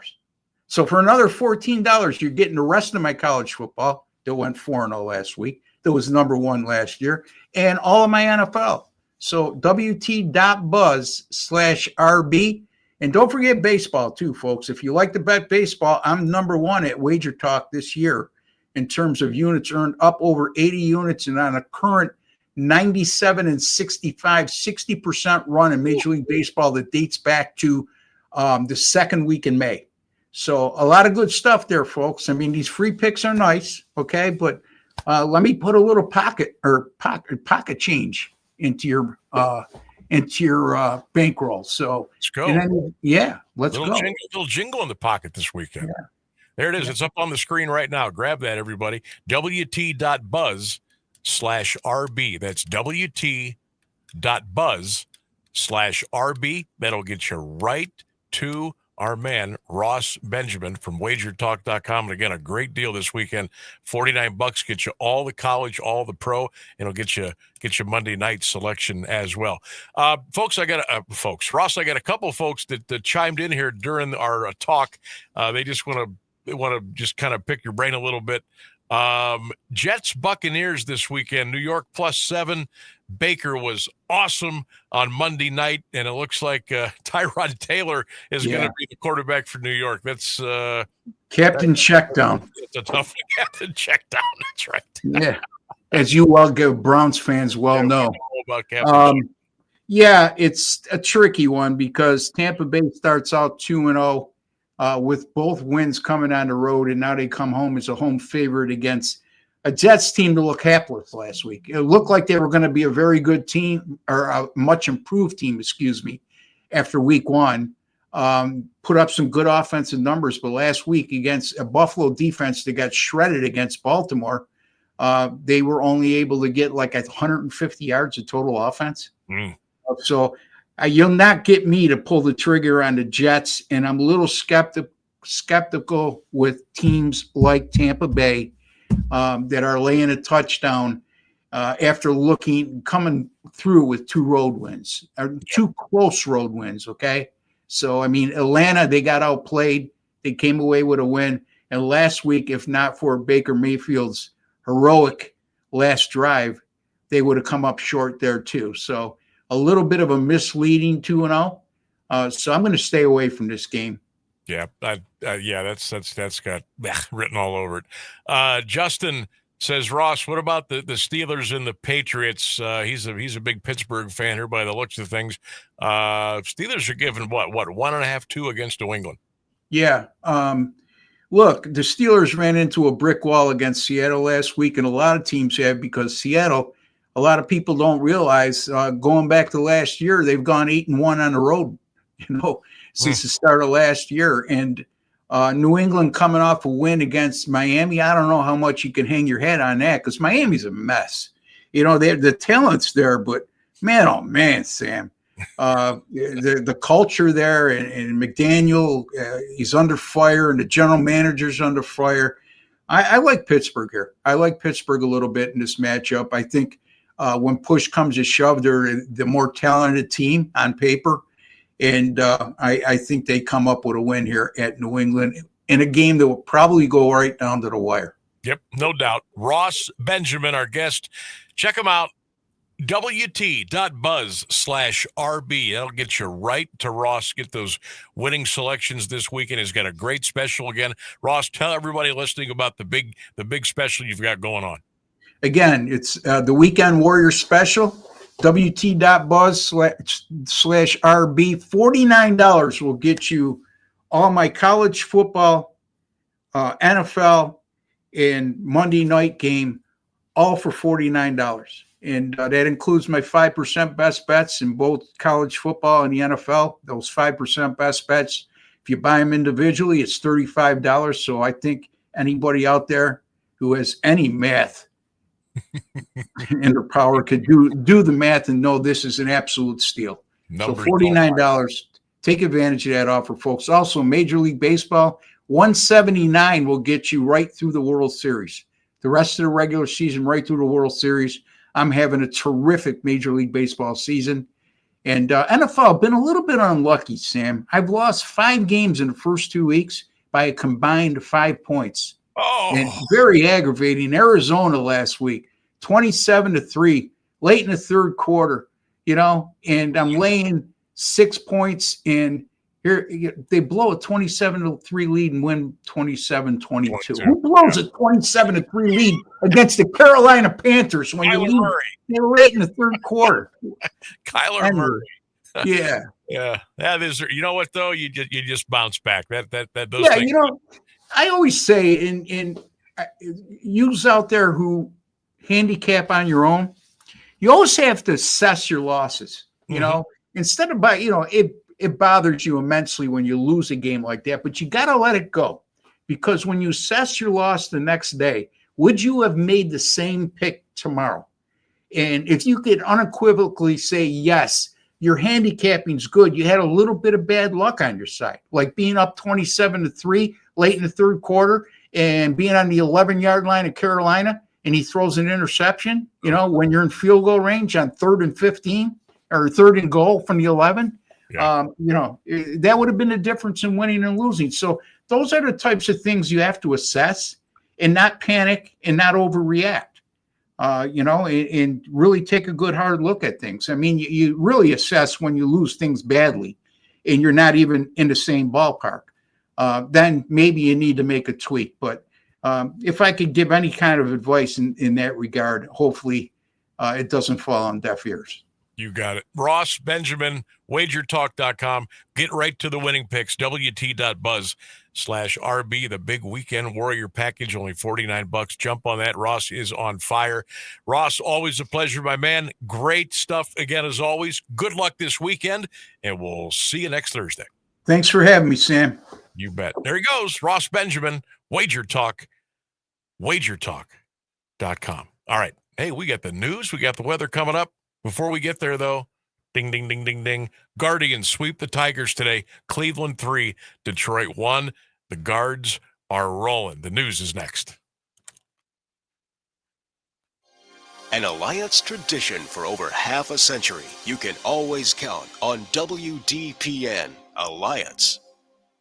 ABC News, I'm Michelle Franzen. A CDC advisory panel meeting today and tomorrow to vote on key vaccines for children. Some health experts sounding the alarm and calling on parents to consult with doctors if access to vaccines ended up limited. ABC's Jay O'Brien has more. After an overhaul by HHS Secretary Robert F. Kennedy Jr., the nation's top vaccine advisory panel now weighing critical recommendations on vaccines covering everything from measles to hepatitis B to COVID.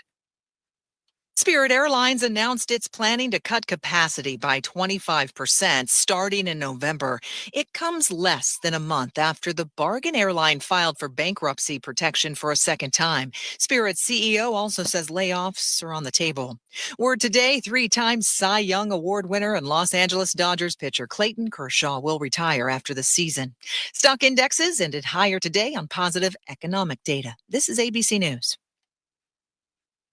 Shop the Sherwin-Williams Super Sale and get 40% off paints and stains September 19th through the 24th. With prices starting at $29.39, it's the perfect time to transform your space with color. Whether you're looking to revamp your interior or exterior, we have you covered with bold hues, soothing neutrals, and everything in between. Visit your neighborhood Sherwin-Williams store or shop the sale online. Delivery available on qualifying orders. Retail sales only. Some exclusions apply. See store for details. With the new IHOP value menu, $6 is all it takes to go to your happy place, where stacks of pancakes with bacon and eggs are just $6 every day. French toast, sausage, and eggs are, you guessed it, $6. And fluffy omelets come with a side of pancakes and only cost $6.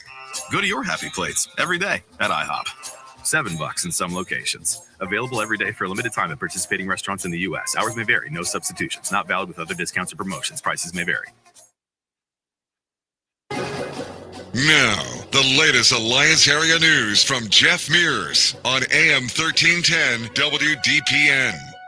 Good afternoon. It's 5:02. A man will not face further prosecution for a fatal shooting in Canton. A Stark County grand jury declined to indict 25-year-old Deontay McCollum of Canton. He was charged with murder and felonious assault in the August 1st slaying of 19-year-old Braylon Foster of Canton. The shooting occurred at a barber shop on Mahoning Road Northeast. McCollum's defense attorney said his client claimed self-defense, adding that Foster pulled a gun on his client. Prosecutors argued a gun was never shown.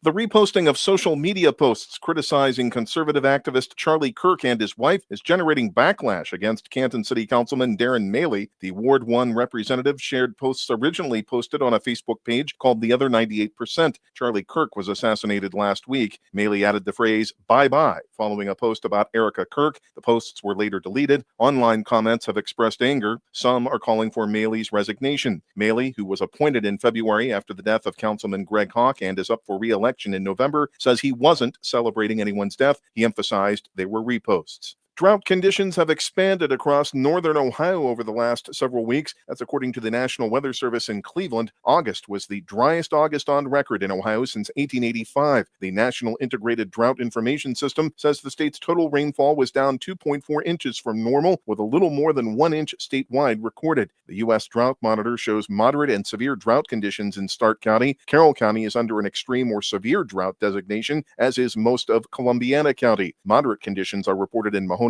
and Portage counties. Scattered showers are expected this weekend and into next week, which may provide marginal improvements. Charges were filed against a man who caused a missing adult alert Wednesday night. 38-year-old Jamie Triplett was booked into the Stark County Jail on charges of aggravated robbery, kidnapping, disrupting public service, and aggravated menacing. He is accused of taking 31-year-old Kayla Giltz at knife point on Sunset Strip Avenue Northwest just before 6:30. Police say the pair were located at the Perry Inn on Lincoln Way East just before 8:30 this morning. Giltz was not injured. Triplett is a Tier 3 sex offender. He was convicted of rape and kidnapping in 2012. Triplett was released from prison in February.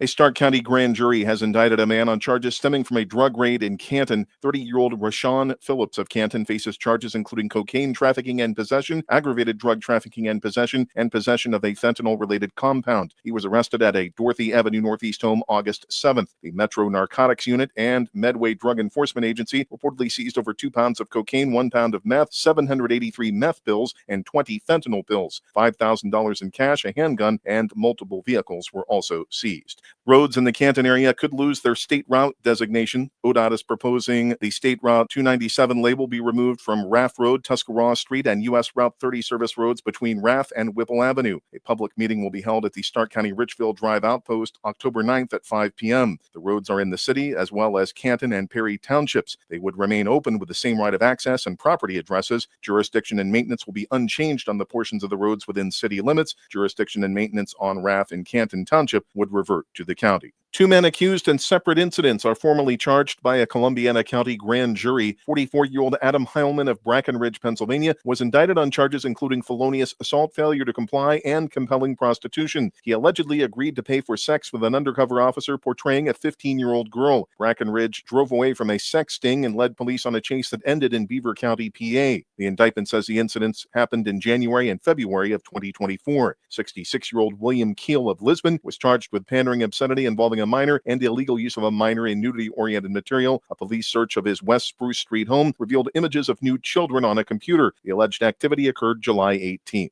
A Youngstown man has been sentenced to life in prison without the possibility of parole, plus 6 years for a fatal shooting in the city. 32-year-old Akeem Hargrove was handed the punishment today by Mahoning County Common Pleas Judge Anthony Dapolito. He was found guilty last month of aggravated murder and murder, both with a firearm specification. Prosecutors say Hargrove shot 26-year-old Devin Bell during an ambush in December 2022. He was found shot at a gas station on South Avenue. A co-defendant, 34-year-old Zachary Bear, pleaded guilty to manslaughter. Sentencing is scheduled for Tuesday. A Youngstown man is sentenced for his role in a drug ring. Federal Judge Sarah Leoy sentenced 30-year-old Keith Kennedy to at least 3 years in prison. He was the first of 8 people charged to plead guilty to selling cocaine, fentanyl, and methamphetamine from 8 homes on the South Side between August 2021 and January of this year. He entered the plea in May to a count of possession with intent to distribute a controlled substance. Niles police say a Pennsylvania man was arrested this morning after guns and homemade explosives were found in his car. Around 5:45, John Podleon of Mercer was stopped near Von Isley Estate when officers saw his vehicle in a parking lot. The search of the car turned up a box with guns inside and explosives. Podleon allegedly told police the latter were fireworks. He reportedly said he was going to a plaza in Howland to get his other car. Authorities, including the bomb squad, Howland police, and the ATF, were called to investigate the second vehicle. No explosives were found. Podleon was arraigned today on charges of carrying concealed weapons and unlawful possession of a dangerous ordinance. He's being held on $100,000 bond.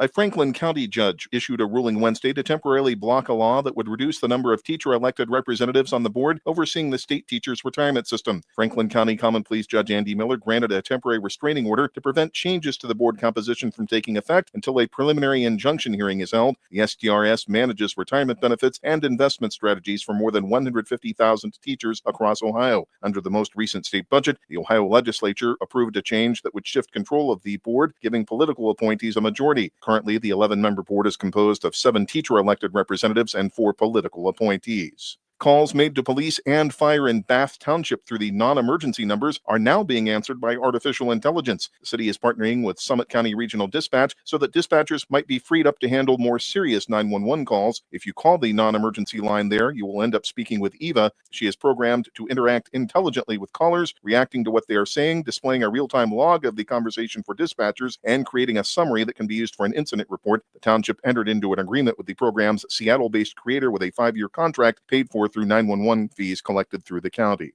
Taking a look at Wall Street, the Dow Jones Industrial Average closed today at 46,142, up 124 points. The Nasdaq Composite rose 209 points, ending at 22,470, and the S&P 500 closed at 6,631, up 32 points.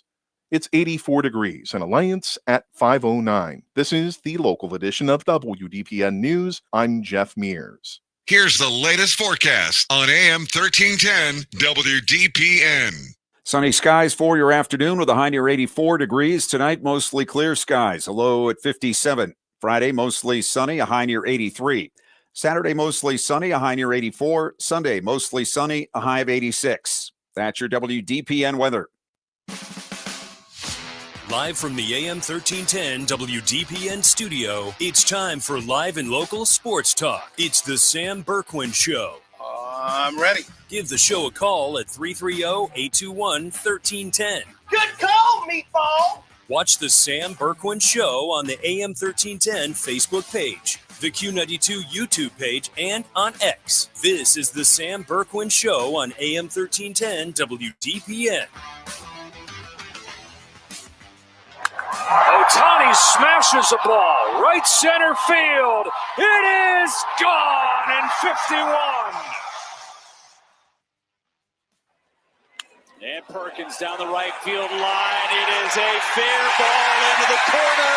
That'll score all 3. Perkins is winking his way to third base with a bases clearing triple. Have a night, Perk. In the air, left field. There's Happ. He's got it. Ball game. The Cubs are headed to the postseason. For the first time since 2020, the Cubs are going to the playoffs. And fittingly enough, it ends in the hands of Ian Happ. All right, that's John Boog Shambi on the call, Cubs radio. That was the Cubbies getting into the playoffs. But you know what? The Cleveland Guardians won again today. They swept the Detroit Tigers right out of Comerica Park.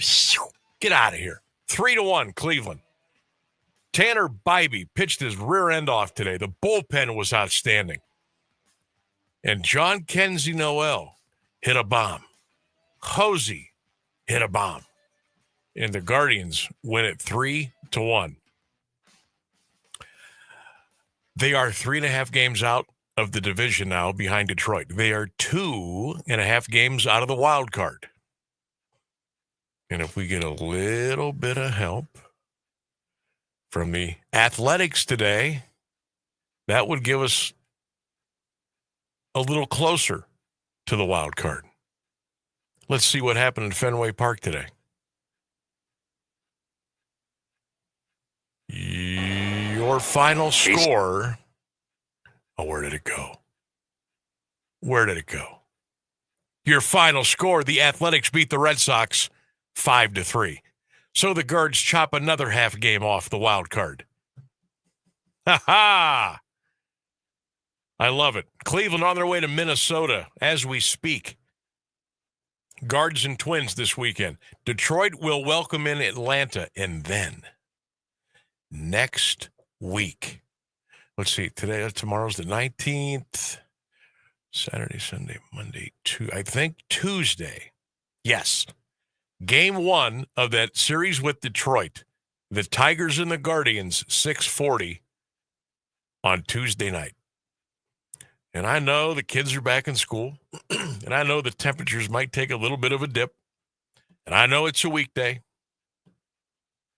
But gosh, if we could fill Progressive Field up for that series against Detroit, oh my gosh. Can you imagine? Can you imagine the buzz inside that building, inside that stadium? If the Tigers and the Guardians are fighting it out tooth and nail for the division, that might be one of the greatest sports scenes regular season of all time. Now, I know it's going to be tough. It's going to be tough. Weeknight. Gosh, if I had the means I would go. I really would go. I can't. I'm here till 7:30 every night, so it's impossible for me to get there. Now, let me see here. Today's the 20th, so that 25th. All right. So, yeah. We're 2 out now. 2 back. And the Red Sox lost. Now, the Mariners did win today, but the Red Sox lost. That's okay, because both those teams were 83 and 69. So, nothing, that was a wash. So, nothing hurt there. But the Guards got it done today, 3-1. They had 2 big home runs. You want to hear them? I think we should play those for you right now. I think that would be a fantastic idea. John Kenzie Noel hit the first one. Single to left his first time up. And he drives one to left field this time. Back is Green. On the track. Looking up. Gone. John Kenzie Noel with a booming homer to left field ties the game here at inning number 4. My goodness. And Hammy with the call on the home run by Hosey. The pitch. And he hits one high in the air to deep right. Perez is back. Track. Wall. Gone! He's done it again! Jose Ramirez, his 35th home run lifetime against Detroit. And Cleveland's got a 3-1 lead here in the 7th. And they would hold on to the lead. CLE Guardians TV, Guardians Radio. 3-1. Winner, winner. Sweep dinner. On to Minnesota. Can't believe it. Can't believe it. How many times did we throw dirt on the Guardians? I did. We had Matt Underwood on yesterday from Cleveland Guardians TV. I said 10 different times this year I got the shovel out and was spreading dirt on top of them. There was a couple of points where I would have put money on them not making it to the wild card. Yeah. For sure. I mean, when you're 15 and a half back, it was what it was. You get caught up in the moment. You forget about it's a marathon, not a sprint. And we weren't hitting a lick. Our pitching was so-so. And then the trade deadline comes, and we traded Bieber. We had 2 pitchers who decided that they thought it was better to get involved in gambling. They're gone. Ownership didn't do squat to help Stephen Vogt. So Stephen Vogt and the guys in the locker room said, you know what? We'll just have to do it ourselves. And that's exactly what they've done. They've won 7 games in a row. I think they've won, 11 out of 12? I think is where they're at right now, 11 out of 12. They're playing phenomenal ball. And what is it? It's the pitching, right? What's the oldest cliche in the book? Good pitching beats good hitting. 99.9% of the time, Good pitching will beat good hitting. Well, yeah, if you have the best hitter in the world, it doesn't matter if he can't hit the ball. Good pitching beats good hitting. And look, we scored 3 today. We scored 4 yesterday. Now, we busted out the sticks the night before in that extra inning win. But, Cleveland is not a team that you just say, hey, we're going to roll out the bats and we're going to get 5, 6, 7 runs a game. That's just not how it works. So the pitching has had to be extra special, and it has been. It has been phenomenal.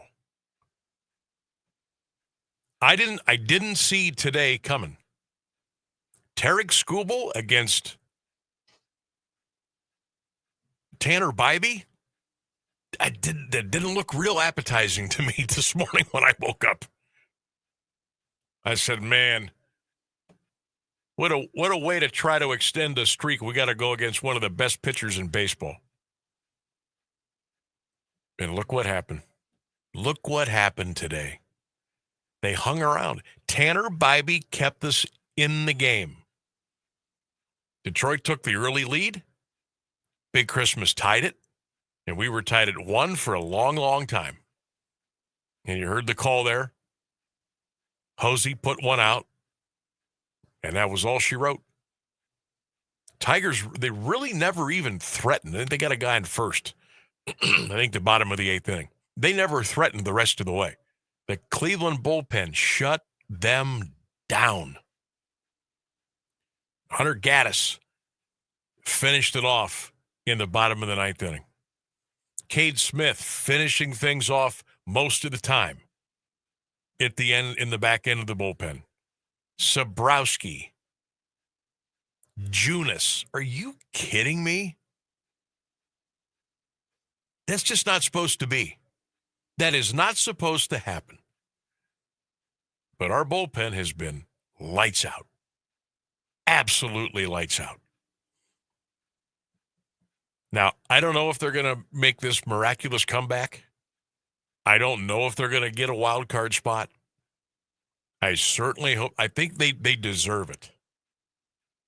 In spite of what ownership didn't do for them, this ball club deserves a spot at the table. They deserve a spot in the postseason. And then just see what happens. Just see what happens. And if they do get into the playoffs, I'm not going to sit here and tell you, okay, we are guaranteed to go to the American League Championship Series just like we did a year ago. Not going to say that. They could get swept in the wild card round. But the pitching is going to give them a chance. They just need to stay. I don't know how you can stay this hot for the rest of the year. I mean, they're going to have to win. Like, they may end up winning like 17 of their last 20 games. And if they just get a little bit of help. But that's what it's going to take. Every game is a playoff game for this team. It's a playoff game. Every day, every night, it's a playoff game. Home, road. It might not feel like it sometimes, but every game is a playoff game. But somehow Stephen Vogt I think he's gotten that point across. That's how important these games are. But also he's somehow found a way to take the pressure off of them. It's like they know how big these games are, but the approach and the execution, just another night at the ballpark. Just another day at the stadium. And that's what they're doing right now. Standing O for the Fighting Votes. Outstanding. 3-1 sweep going to Minnesota. Let's have a good weekend at Target Field now and bring the Tigers in. Bring them in next week. Let's make Progressive Field a house of horrors for Detroit. Just like we did last year in the playoffs. Telling you, anything can happen. Anything can happen. Speaking of anything can happen, Sam, I finally figured out how to get your show on the Facebook page. Not bad for a 61-year-old man. Catch you soon. Hey, congratulations. Hey, if he can do it, anybody can do it. Yeah, we welcome your view. Thank you very much. You can listen to us on the WDPN Facebook page, our page on X, the Q92 radio page on YouTube. And, of course, we love when you dial us up on the old radio at AM 1310 WDPN. Lots of folks I can see, and the numbers are popping good today. I can see them out there on the YouTube page, on our Facebook page, on X. Keep those views coming. Hit the subscribe button on YouTube while you're there. Make sure you like and share our Facebook and our X page so we can interact with you every day, Monday through Friday, 3 until 6 right here on AM 1310 WDPN. We got a couple comments. We got Levi on YouTube saying hi. What's up, Levi? How you doing, buddy? He said hi yesterday. I didn't get a chance to get to him. Double hi, Levi. Double hi. Ryan Brailer says, Bybee went toe-to-toe with the best pitcher in the world and gave us a chance to win. And we did. And we did. Thomas on Facebook says, Sam, no Ohio State or Mount Union. Holy Buckeye, my radio brother. Yeah, it's tough. No Purple Raiders and no Buckeyes. Gonna be a slow weekend. You know what, though? We got the guards. We got high school football. We got the Browns.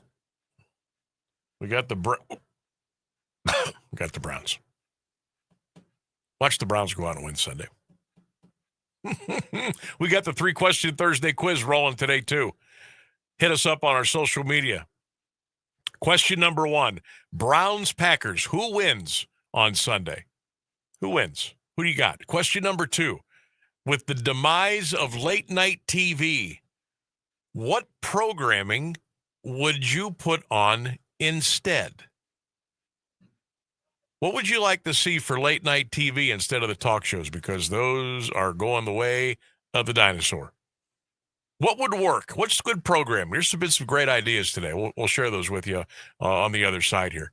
Also, question number 3, as you know, or don't know, today is National Cheeseburger Day. Where are you going to celebrate? Let us know on social media. Drop your comments on our Q92 radio page on YouTube, and you can hit me up as well on my Facebook page or on X at Sam Bourquin 16. Let's take a quick break. We'll come back. Get a little on this day in history for you. We'll bring that to you when we return. Stay with us. Canton's about to get a whole lot more colorful. Mural Fest is back, and this year, 9 brand new murals are hitting downtown walls. Be there for the big unveiling, Saturday, September 27th, from 1 to 4 p.m. Live music, food, and a free downtown art experience you don't want to miss. 9 murals, 1 community, endless inspiration. Mural Fest Canton, Saturday, September 27th, 1 to 4 p.m. in downtown Canton. Free and open to all. Check out muralfestcanton.com for more info. Do you have trouble getting in and out of the bathtub? Are you afraid you'll slip and fall entering or exiting a tub? Safe Step walk-in tubs can transform your bathtub from an area of concern to a calming refuge. Call them today at 1-800-498-2098 and save $1,600. Safe Step walk-in tubs and showers are proudly made in Tennessee and offer an ultra-low step-in, avoiding that difficult climb over a traditional bathtub wall. They also offer a variety of therapeutic benefits that may help soothe your aching muscles and joints, increasing your mobility, boosting your energy, and improving your sleep. Safe Step walk-in tubs are designed to easily fit your existing tub space and are often installed in as little as 1 day. Just dial 1-800-498-2098 today to save $1,600 and receive a free shower package. That's 1-800-498-2098 for a free no-obligation consultation and to save $1,600. Safe Step walk-in tubs. Safety never felt so good.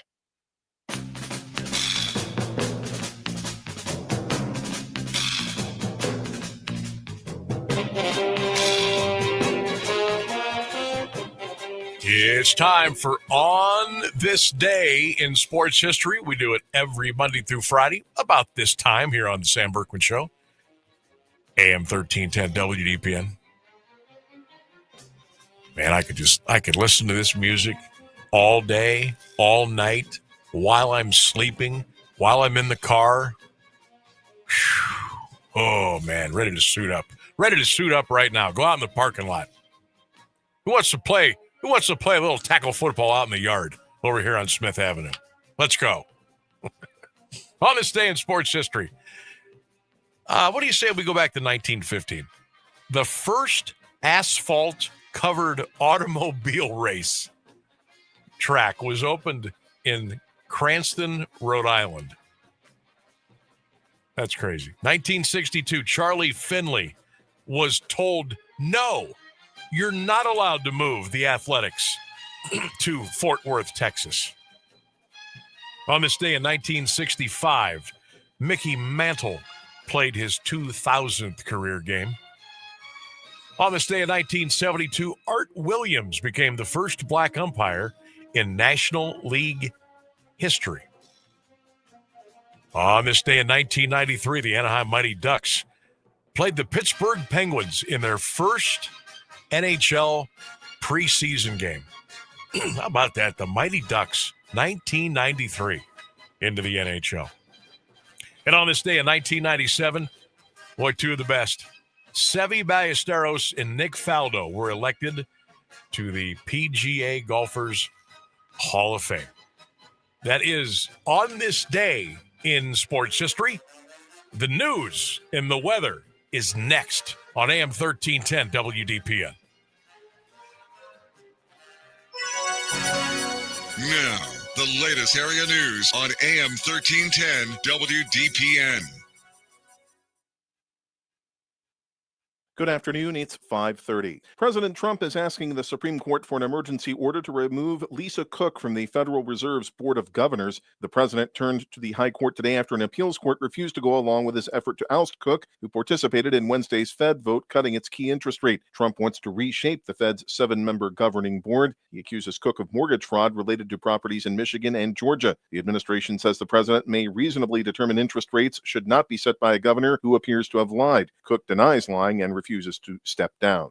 UK Prime Minister Keir Starmer and President Trump both are expressing their disappointment and frustration with Russian President Vladimir Putin. They made the comments during a joint press conference today capping Trump's state visit to the UK, but it was clear that Starmer felt allies must ramp up pressure on Russia, while Trump declined to go that far. Here's ABC News White House correspondent Karen Travers. Was the British Prime Minister, who was much tougher on Russian President Vladimir Putin, saying that Putin has shown his true face recently and he has mounted the biggest attacks since the war began. And Starmer says that Putin is not showing the actions of someone who wants peace, and says that he and the president talked about how there has to now be decisive pressure put on Putin to get him to reach a peace agreement. But the president, though, just kept saying repeatedly that Putin has let him down and that he is disappointed that they haven't been able to reach an agreement to settle this war. A panel of vaccine advisors from the CDC is meeting today ahead of a key vote on some vaccines currently recommended for kids, vaccines that render diseases like measles and hepatitis B obsolete. The 12 members of the panel were handpicked by Health and Human Services Secretary Robert F. Kennedy Jr., and some have expressed skepticism about certain vaccines and are calling for change.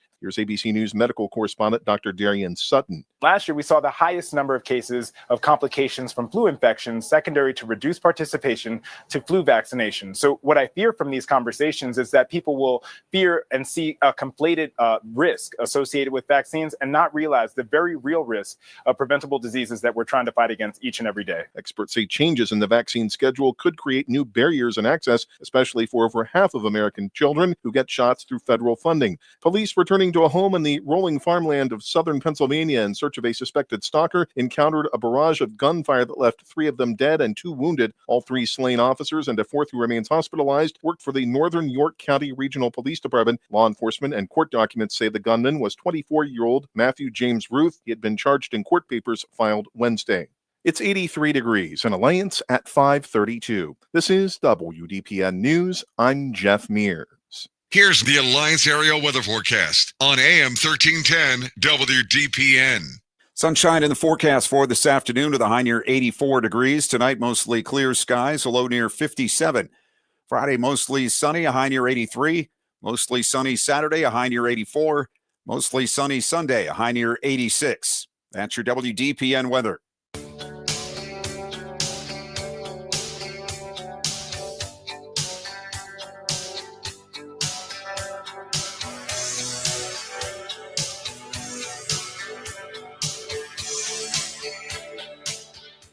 $1310 WDPN. Welcome back to the Sam Bourquin Show. Celebrating the Guardians win today. 3-1 over the Detroit Tigers. Guardians now 81-71. They're 2 out for the wild card. They are 3.5 out in the division. On their way to Minnesota to battle the Twins Friday, Saturday, and Sunday. Shout out to those of you that are watching and listening now on the 1310 WDPN X page. Hope you are doing well. Drop us a comment while you're there. If you're watching and listening on the WDPN Facebook page, hello to you. And if you got us tuned in on the Q92 radio page on YouTube, make sure you hit that subscribe button there and drop a little comment for us as we hang out with one another here on this Thursday afternoon. That's exactly what Mark Young did on YouTube. He answered our 3-question Thursday with Packers win. He says show reruns of the Partridge Family, and he says he went to McDonald's. Okay. Getting more McDonald's than I would have expected. Yeah. Well, for 50 cents, man. That's fair. That's, even if it's cold, my brain, for 50 cents, you can't beat that. My brain immediately deleted that information because I'm like, well, that's not going to help me. I'm not going to McDonald's today. Yeah, 50-cent cheeseburgers though, but you gotta use the app. Just couldn't keep it simple. All right, I gotta take a little drink of the H2O here real quick. Yeah, I have a funny story about the McDonald's app. Hey, I will say one thing. To me, and I anybody that knows me, and everybody is finding out here very quickly, I am not the most technological savvy person there is. And that's just the way it is. But I think McDonald's is the most friendly app out there. To me, I think it's the most, you really can't screw that up. Yeah. But it's so easy. I get what you're saying. Because I have tried 3 or 4 other of the fast food apps, and I deleted them.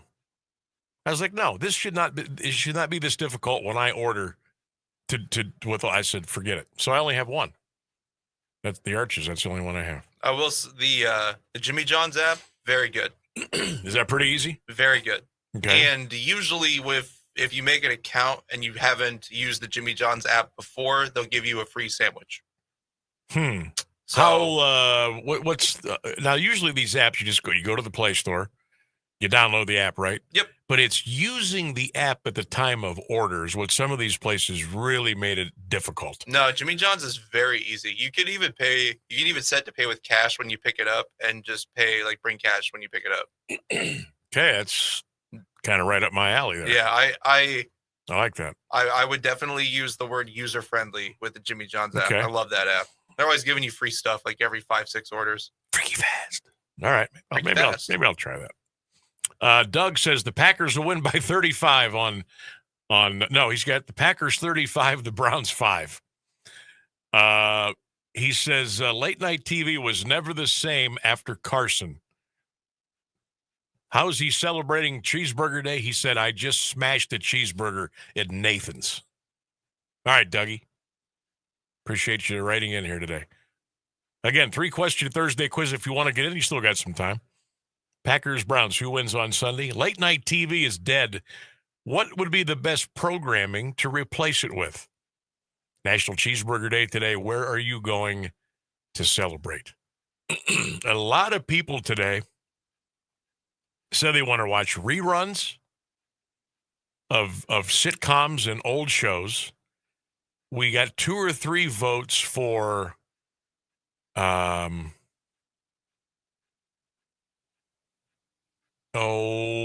what was it? Benny Hill. People want to watch. They want to watch Benny Hill on late night TV. We got a couple for Big Chuck and Little John, which I would be all for that. Love Big Chuck and Little John. I think Heck, I you could remember even that. you could even run back a little Big Chuck and Houlihan. I would watch both. I would watch both. Is Big Chuck and Little John that it was like a 80s or 90s show? They always took the set was like a living room, looked very rustic. What was the name of that show? Well, there was just a Big Chuck and Little John show. Yeah, that's what I'm thinking. Thinking of. It was on Channel 8 for decades. It was Big Chuck and Houlihan. Then it was Big Chuck and Little John. I gotta look that up. And it had a long run. I mean, you can still catch it sometimes on Fox 8. They'll run some reruns of it, like late night on the weekends, like maybe 1 or 2 o'clock in the morning. And some of the skits are they're just they're so out there, and they're funny. And you got that classic, you got that classic laugh at the end of the skit. Big Chuck and Little, you can't beat it. You can't beat it. Now, national, ABC, CBS, they're not going to run Big Chuck and Little John at 11:30 on the big stations. But Fox 8 locally, Cleveland, oh my God, people ate that up. I loved that when I was in high school. We used to sit around and we wouldn't like redo the skits, but we would just say, Earth,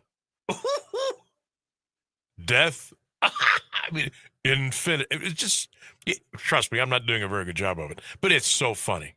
No, Ben crazy. I mean, you can't very funny. beat it. And that classic laugh track is So if people want to see that instead of late night talk, I'm all for that. Benny Hill, I said, getting a lot of reruns. Some people want to redo the late night talk. They want different hosts, and they just want comedy only, and they want politics left out of it. I'm all for that too. Some people want to see reruns of Johnny Carson and David Letterman. Be good with that. Old sitcoms, reruns of Sports Center,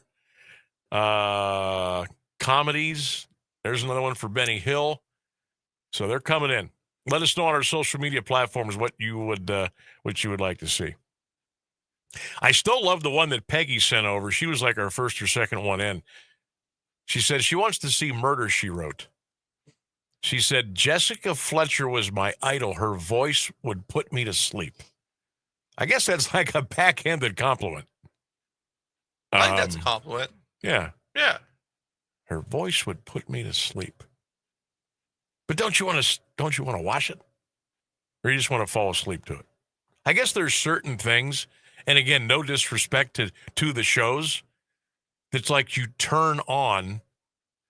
You know what I'm going to say? I'm going to say that for a question one day. But what show or movie do you put on at night that helps you fall asleep? Ooh, that one's easy. Oh, for you? Yeah. Easy? It's probably Green Mile.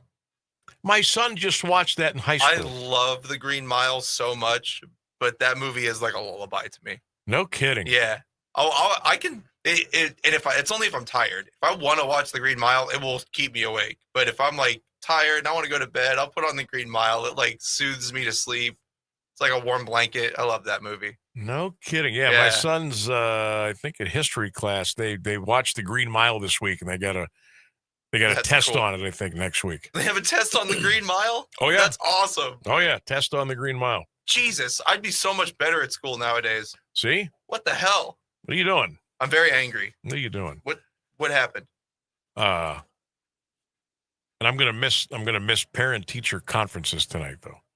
Oh man, I'm sure you're real bummed out about that. I don't mind, because I know probably 90% of the teachers personally. So it's not like the real stiff, awkward, hello, Mr. Bourquin, would you like to sit down and talk about? It's It's like, a hey, social what's club, up? huh? How's he doing? It's kind of fun. But I'm not going to be able to get out of here in time tonight, so I'm going to have to miss those. But I mean, I don't know. A senior, do you need to go to parent-teacher conferences when your kid's a senior? Unless he's not going to graduate or something, I think you're good. I think we're okay. Yeah, I think he's Maybe I'll go to the one closer to the holidays. I think they have another one around December or January. How much damage can one 18-year-old do in a year? Yeah, don't ask.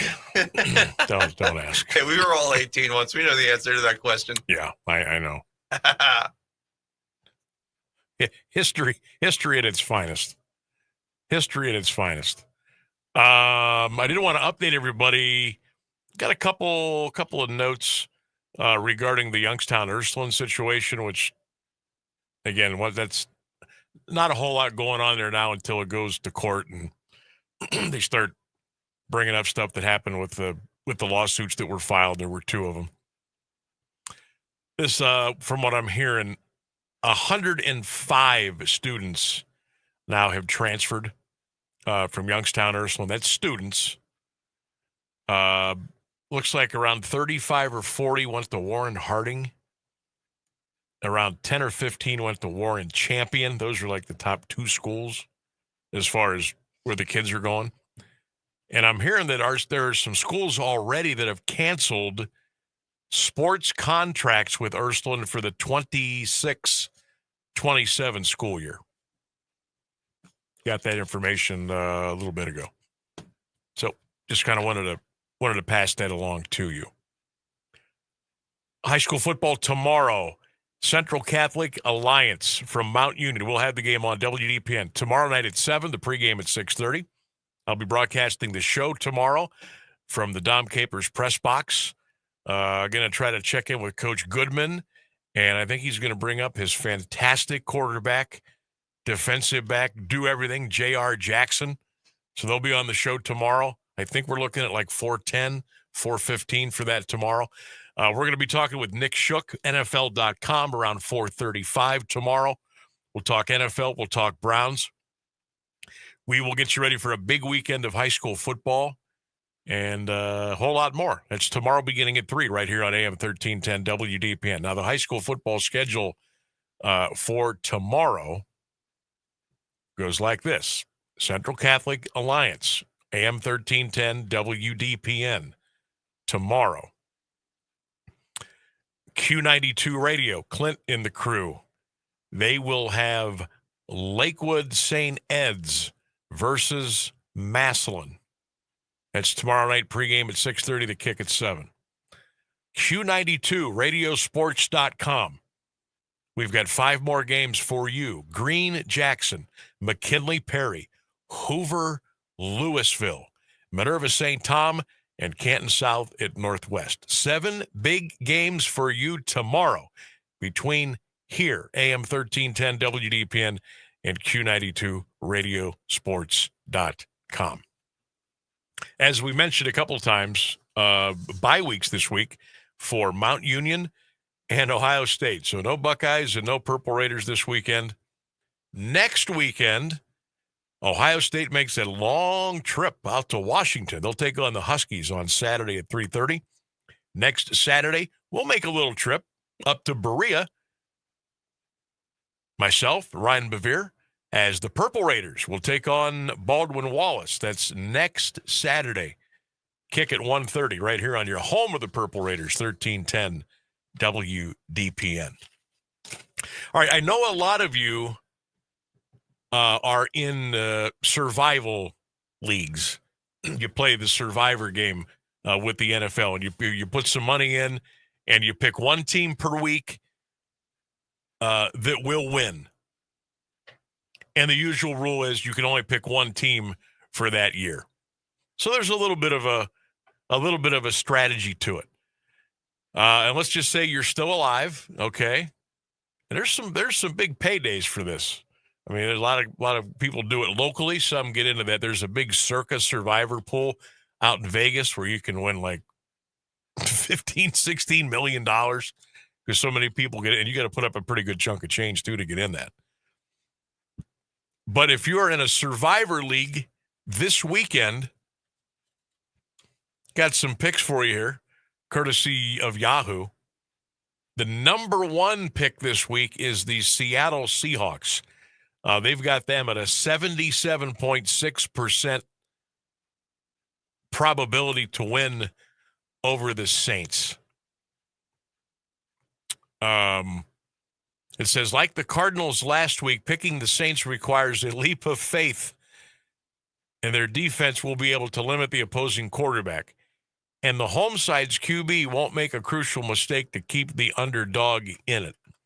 But the Seahawks are the number one pick this week for Survivor against New Orleans. Second one would be the Buffalo Bills, 86.5% over the Miami Dolphins. Like the Ravens last week, the Bills are the biggest favorite of the week and expected to win comfortably. If you had the Cowboys last week, it is incredibly tempting to try to have an easy week, especially one that you can get over with on Thursday night. But the Bills, 86.5% to win over the Dolphins. Number 3 this week, the Tampa Bay Buccaneers at 73.8% over the New York Jets.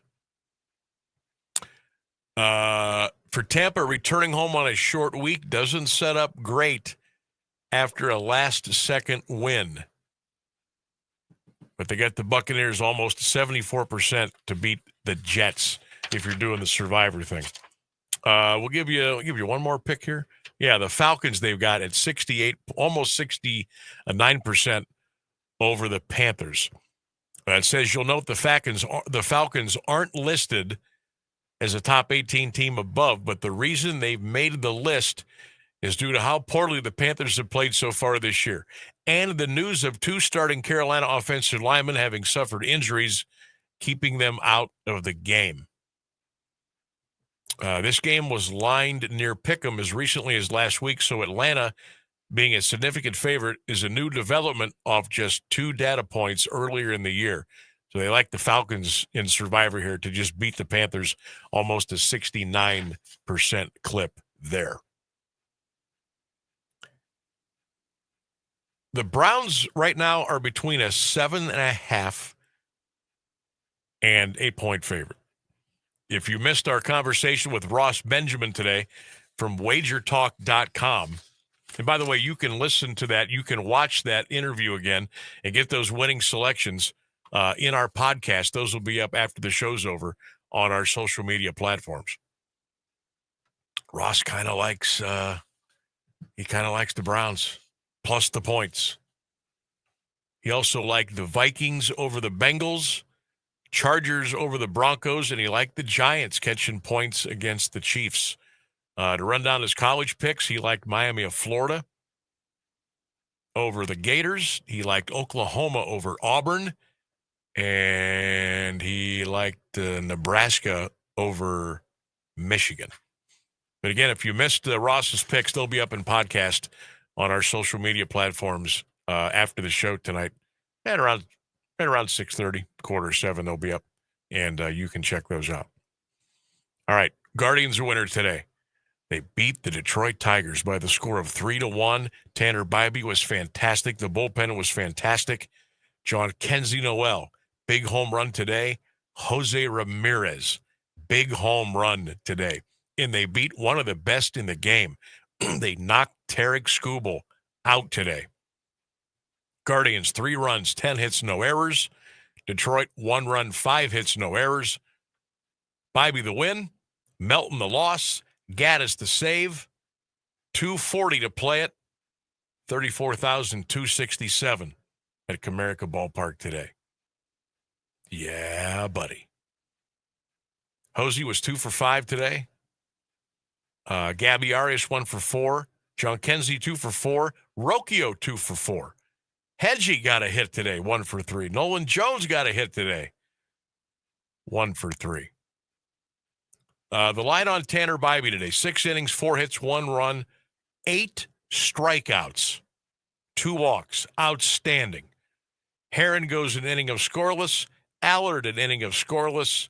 Gaddis gets the save, an inning of scoreless. What was Tarek Skubal's line today? Let me see this. He wasn't bad. Skubal went 6 innings today, 7 hits, 1 run. That was a home run. Struck out 9, walked 2. But Melton melted down. An inning and 2/3, gave up 2 runs, 2 hits, 2 earned. And Holton came in, inning and a third. He gave up a hit and struck out 1. Guards win 3-1. They're 3.5 out in the division. Absolutely unbelievable. Let's take a break. 5:53 is the time. You're listening to the Sam Bourquin Show right here on AM 1310 WDPN. Stay with us. Exciting high school football Friday night here on AM 1310 as Canton Central Catholic takes on Alliance. Sam Bourquin will have the play-by-play action at 6:45 for the pregame show. Kickoff at 7 p.m. The Vikings against the Aviators this Friday on AM 1310 and streaming live on the Q92 Radio Sports Network. Do you have trouble getting in and out of the bathtub? Are you afraid you'll slip and fall entering or exiting a tub? Safe Step walk-in tubs can transform your bathtub from an area of concern to a calming refuge. Call them today at 1-800-498-2098 and save $1,600. Safe Step walk-in tubs and showers are proudly made in Tennessee and offer an ultra-low step-in, avoiding that difficult climb over a traditional bathtub wall. They also offer a variety of therapeutic benefits that may help soothe your aching muscles and joints, increasing your mobility, boosting your energy, and improving your sleep. Safe Step walk-in tubs are designed to easily fit your existing tub space and are often installed in as little as 1 day. Just dial 1-800-498-2098 today to save $1,600 and receive a free shower package. That's 1-800-498-2098 for a free no-obligation consultation and to save $1,600. Safe Step walk-in tubs. Safety never felt so good. Hey, Max, you look absolutely dashing in that purple tie. Ready to harness the world? You bet, Daisy. I'm ready as I'll ever be. And might I say, your purple tie really pops with your vest. Thanks. I almost went with a cape, but didn't want to come across as pretentious. Nonsense. Anyone in our line of work should rock a cape. You might be onto something, Max. Phew, so here we go. First day on the job. We've got this, right? Right. Don't forget, we both graduated from Dogs Inc. with honors. Which means I can guide my human around a busy city with ease. And I can give my human a restful night. I hope my human is kind and loving. And I hope mine likes wet kisses and zoomies. Ready to make a difference? Born ready. Let's go. Discover how extraordinary dogs like Daisy and Max change lives at no cost to the recipients. Visit dogsinc.org.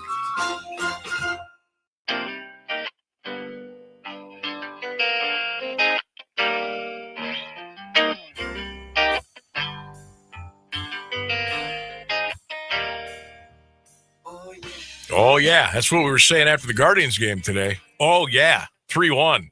Winner off to Minnesota this weekend. Big series, huge series against the Twins. Tigers will be at home against the Braves this weekend. Come on, Atlanta. Atlanta, you owe us. You owe us for screwing us in the 95 World Series with your terrible umpiring. Calling balls strikes for Smoltz, Glavine, Avery, Maddox. You owe us. You owe us. So let's beat the Tigers a couple times for us this weekend. Gary says, Sam, 3.5 back now, baby. The Tigers were looking a little tight today. William says, Believeland, here we go. I almost forgot. We got a text from Sal earlier. Sal, I'm so sorry I forgot your text. Sal. He says... Is he in Vegas again? He doesn't say here. Okay. He was answering our 3-question Thursday. He said, Packers by a ton. A late-night 60-minute show during football season completely centered around picks, numbers, and all that good stuff. Ooh, I like he that. says, Maybe Ross Benjamin could host it. Yeah, baby. And then Desert Inn for the cheeseburger. There Hope you everyone go. is well. Thank you, Sal. Appreciate Sorry I it, forgot. Sal. Every once in a while, Sal checks in from Sin City. But he must be local if he's going over to, yeah. Oh, love it. Love it. Todd says, what a run the last 10 days. Wahoo. I'm with you. Johnson's saying, I'm afraid it might be a little too late. I hope I'm wrong. Right, waiting for the other shoe to drop. Right. That's like a Cleveland thing, though. We always have the here we go. Got to temper those expectations. Always happens. What else did I want to pass along? Oh yeah, I printed out. There are some college football coaches that are like maybe one loss away from getting whacked. And I wanted to read this list to you real quick. I know we're up against it here. The first guy on the list is Mike Gundy from Oklahoma State. They've got him to possibly be they say these are the coaches who are living on borrowed time. Mike Gundy from Oklahoma State is one. You know, Oregon beat them 69-3. Ugh. Billy Napier of Florida. We talked about this to Ross earlier today. Florida Gators and Billy Napier. He's probably one loss away from being moved. They got Tony Elliott, Virginia. Joey McGuire, Texas Tech. I don't believe that at all. They're undefeated. Trent Dilfer. Remember Trent Dilfer, quarterback, ESPN? He's coaching UAB now, but he's kind of on the hot seat. And teetering on the edge, Luke Fickell from Wisconsin. Keep your eyes on that. All right, time to wrap things up here. Thanks to Ryan Rainsberg, producer extraordinaire today. Thanks to all of you for texting, emailing, and dropping your comments on our social media platforms. Appreciate that. And we're going to do it all over again tomorrow. Don't forget, live at Mount Union tomorrow, prior to the Alliance Canton Central Catholic game. We will hit the mic at 3 tomorrow afternoon right here on AM 1310 WDPN. Don't forget, go Browns, go Cavs, go Browns, go Guards, go Bucks. We'll see you tomorrow.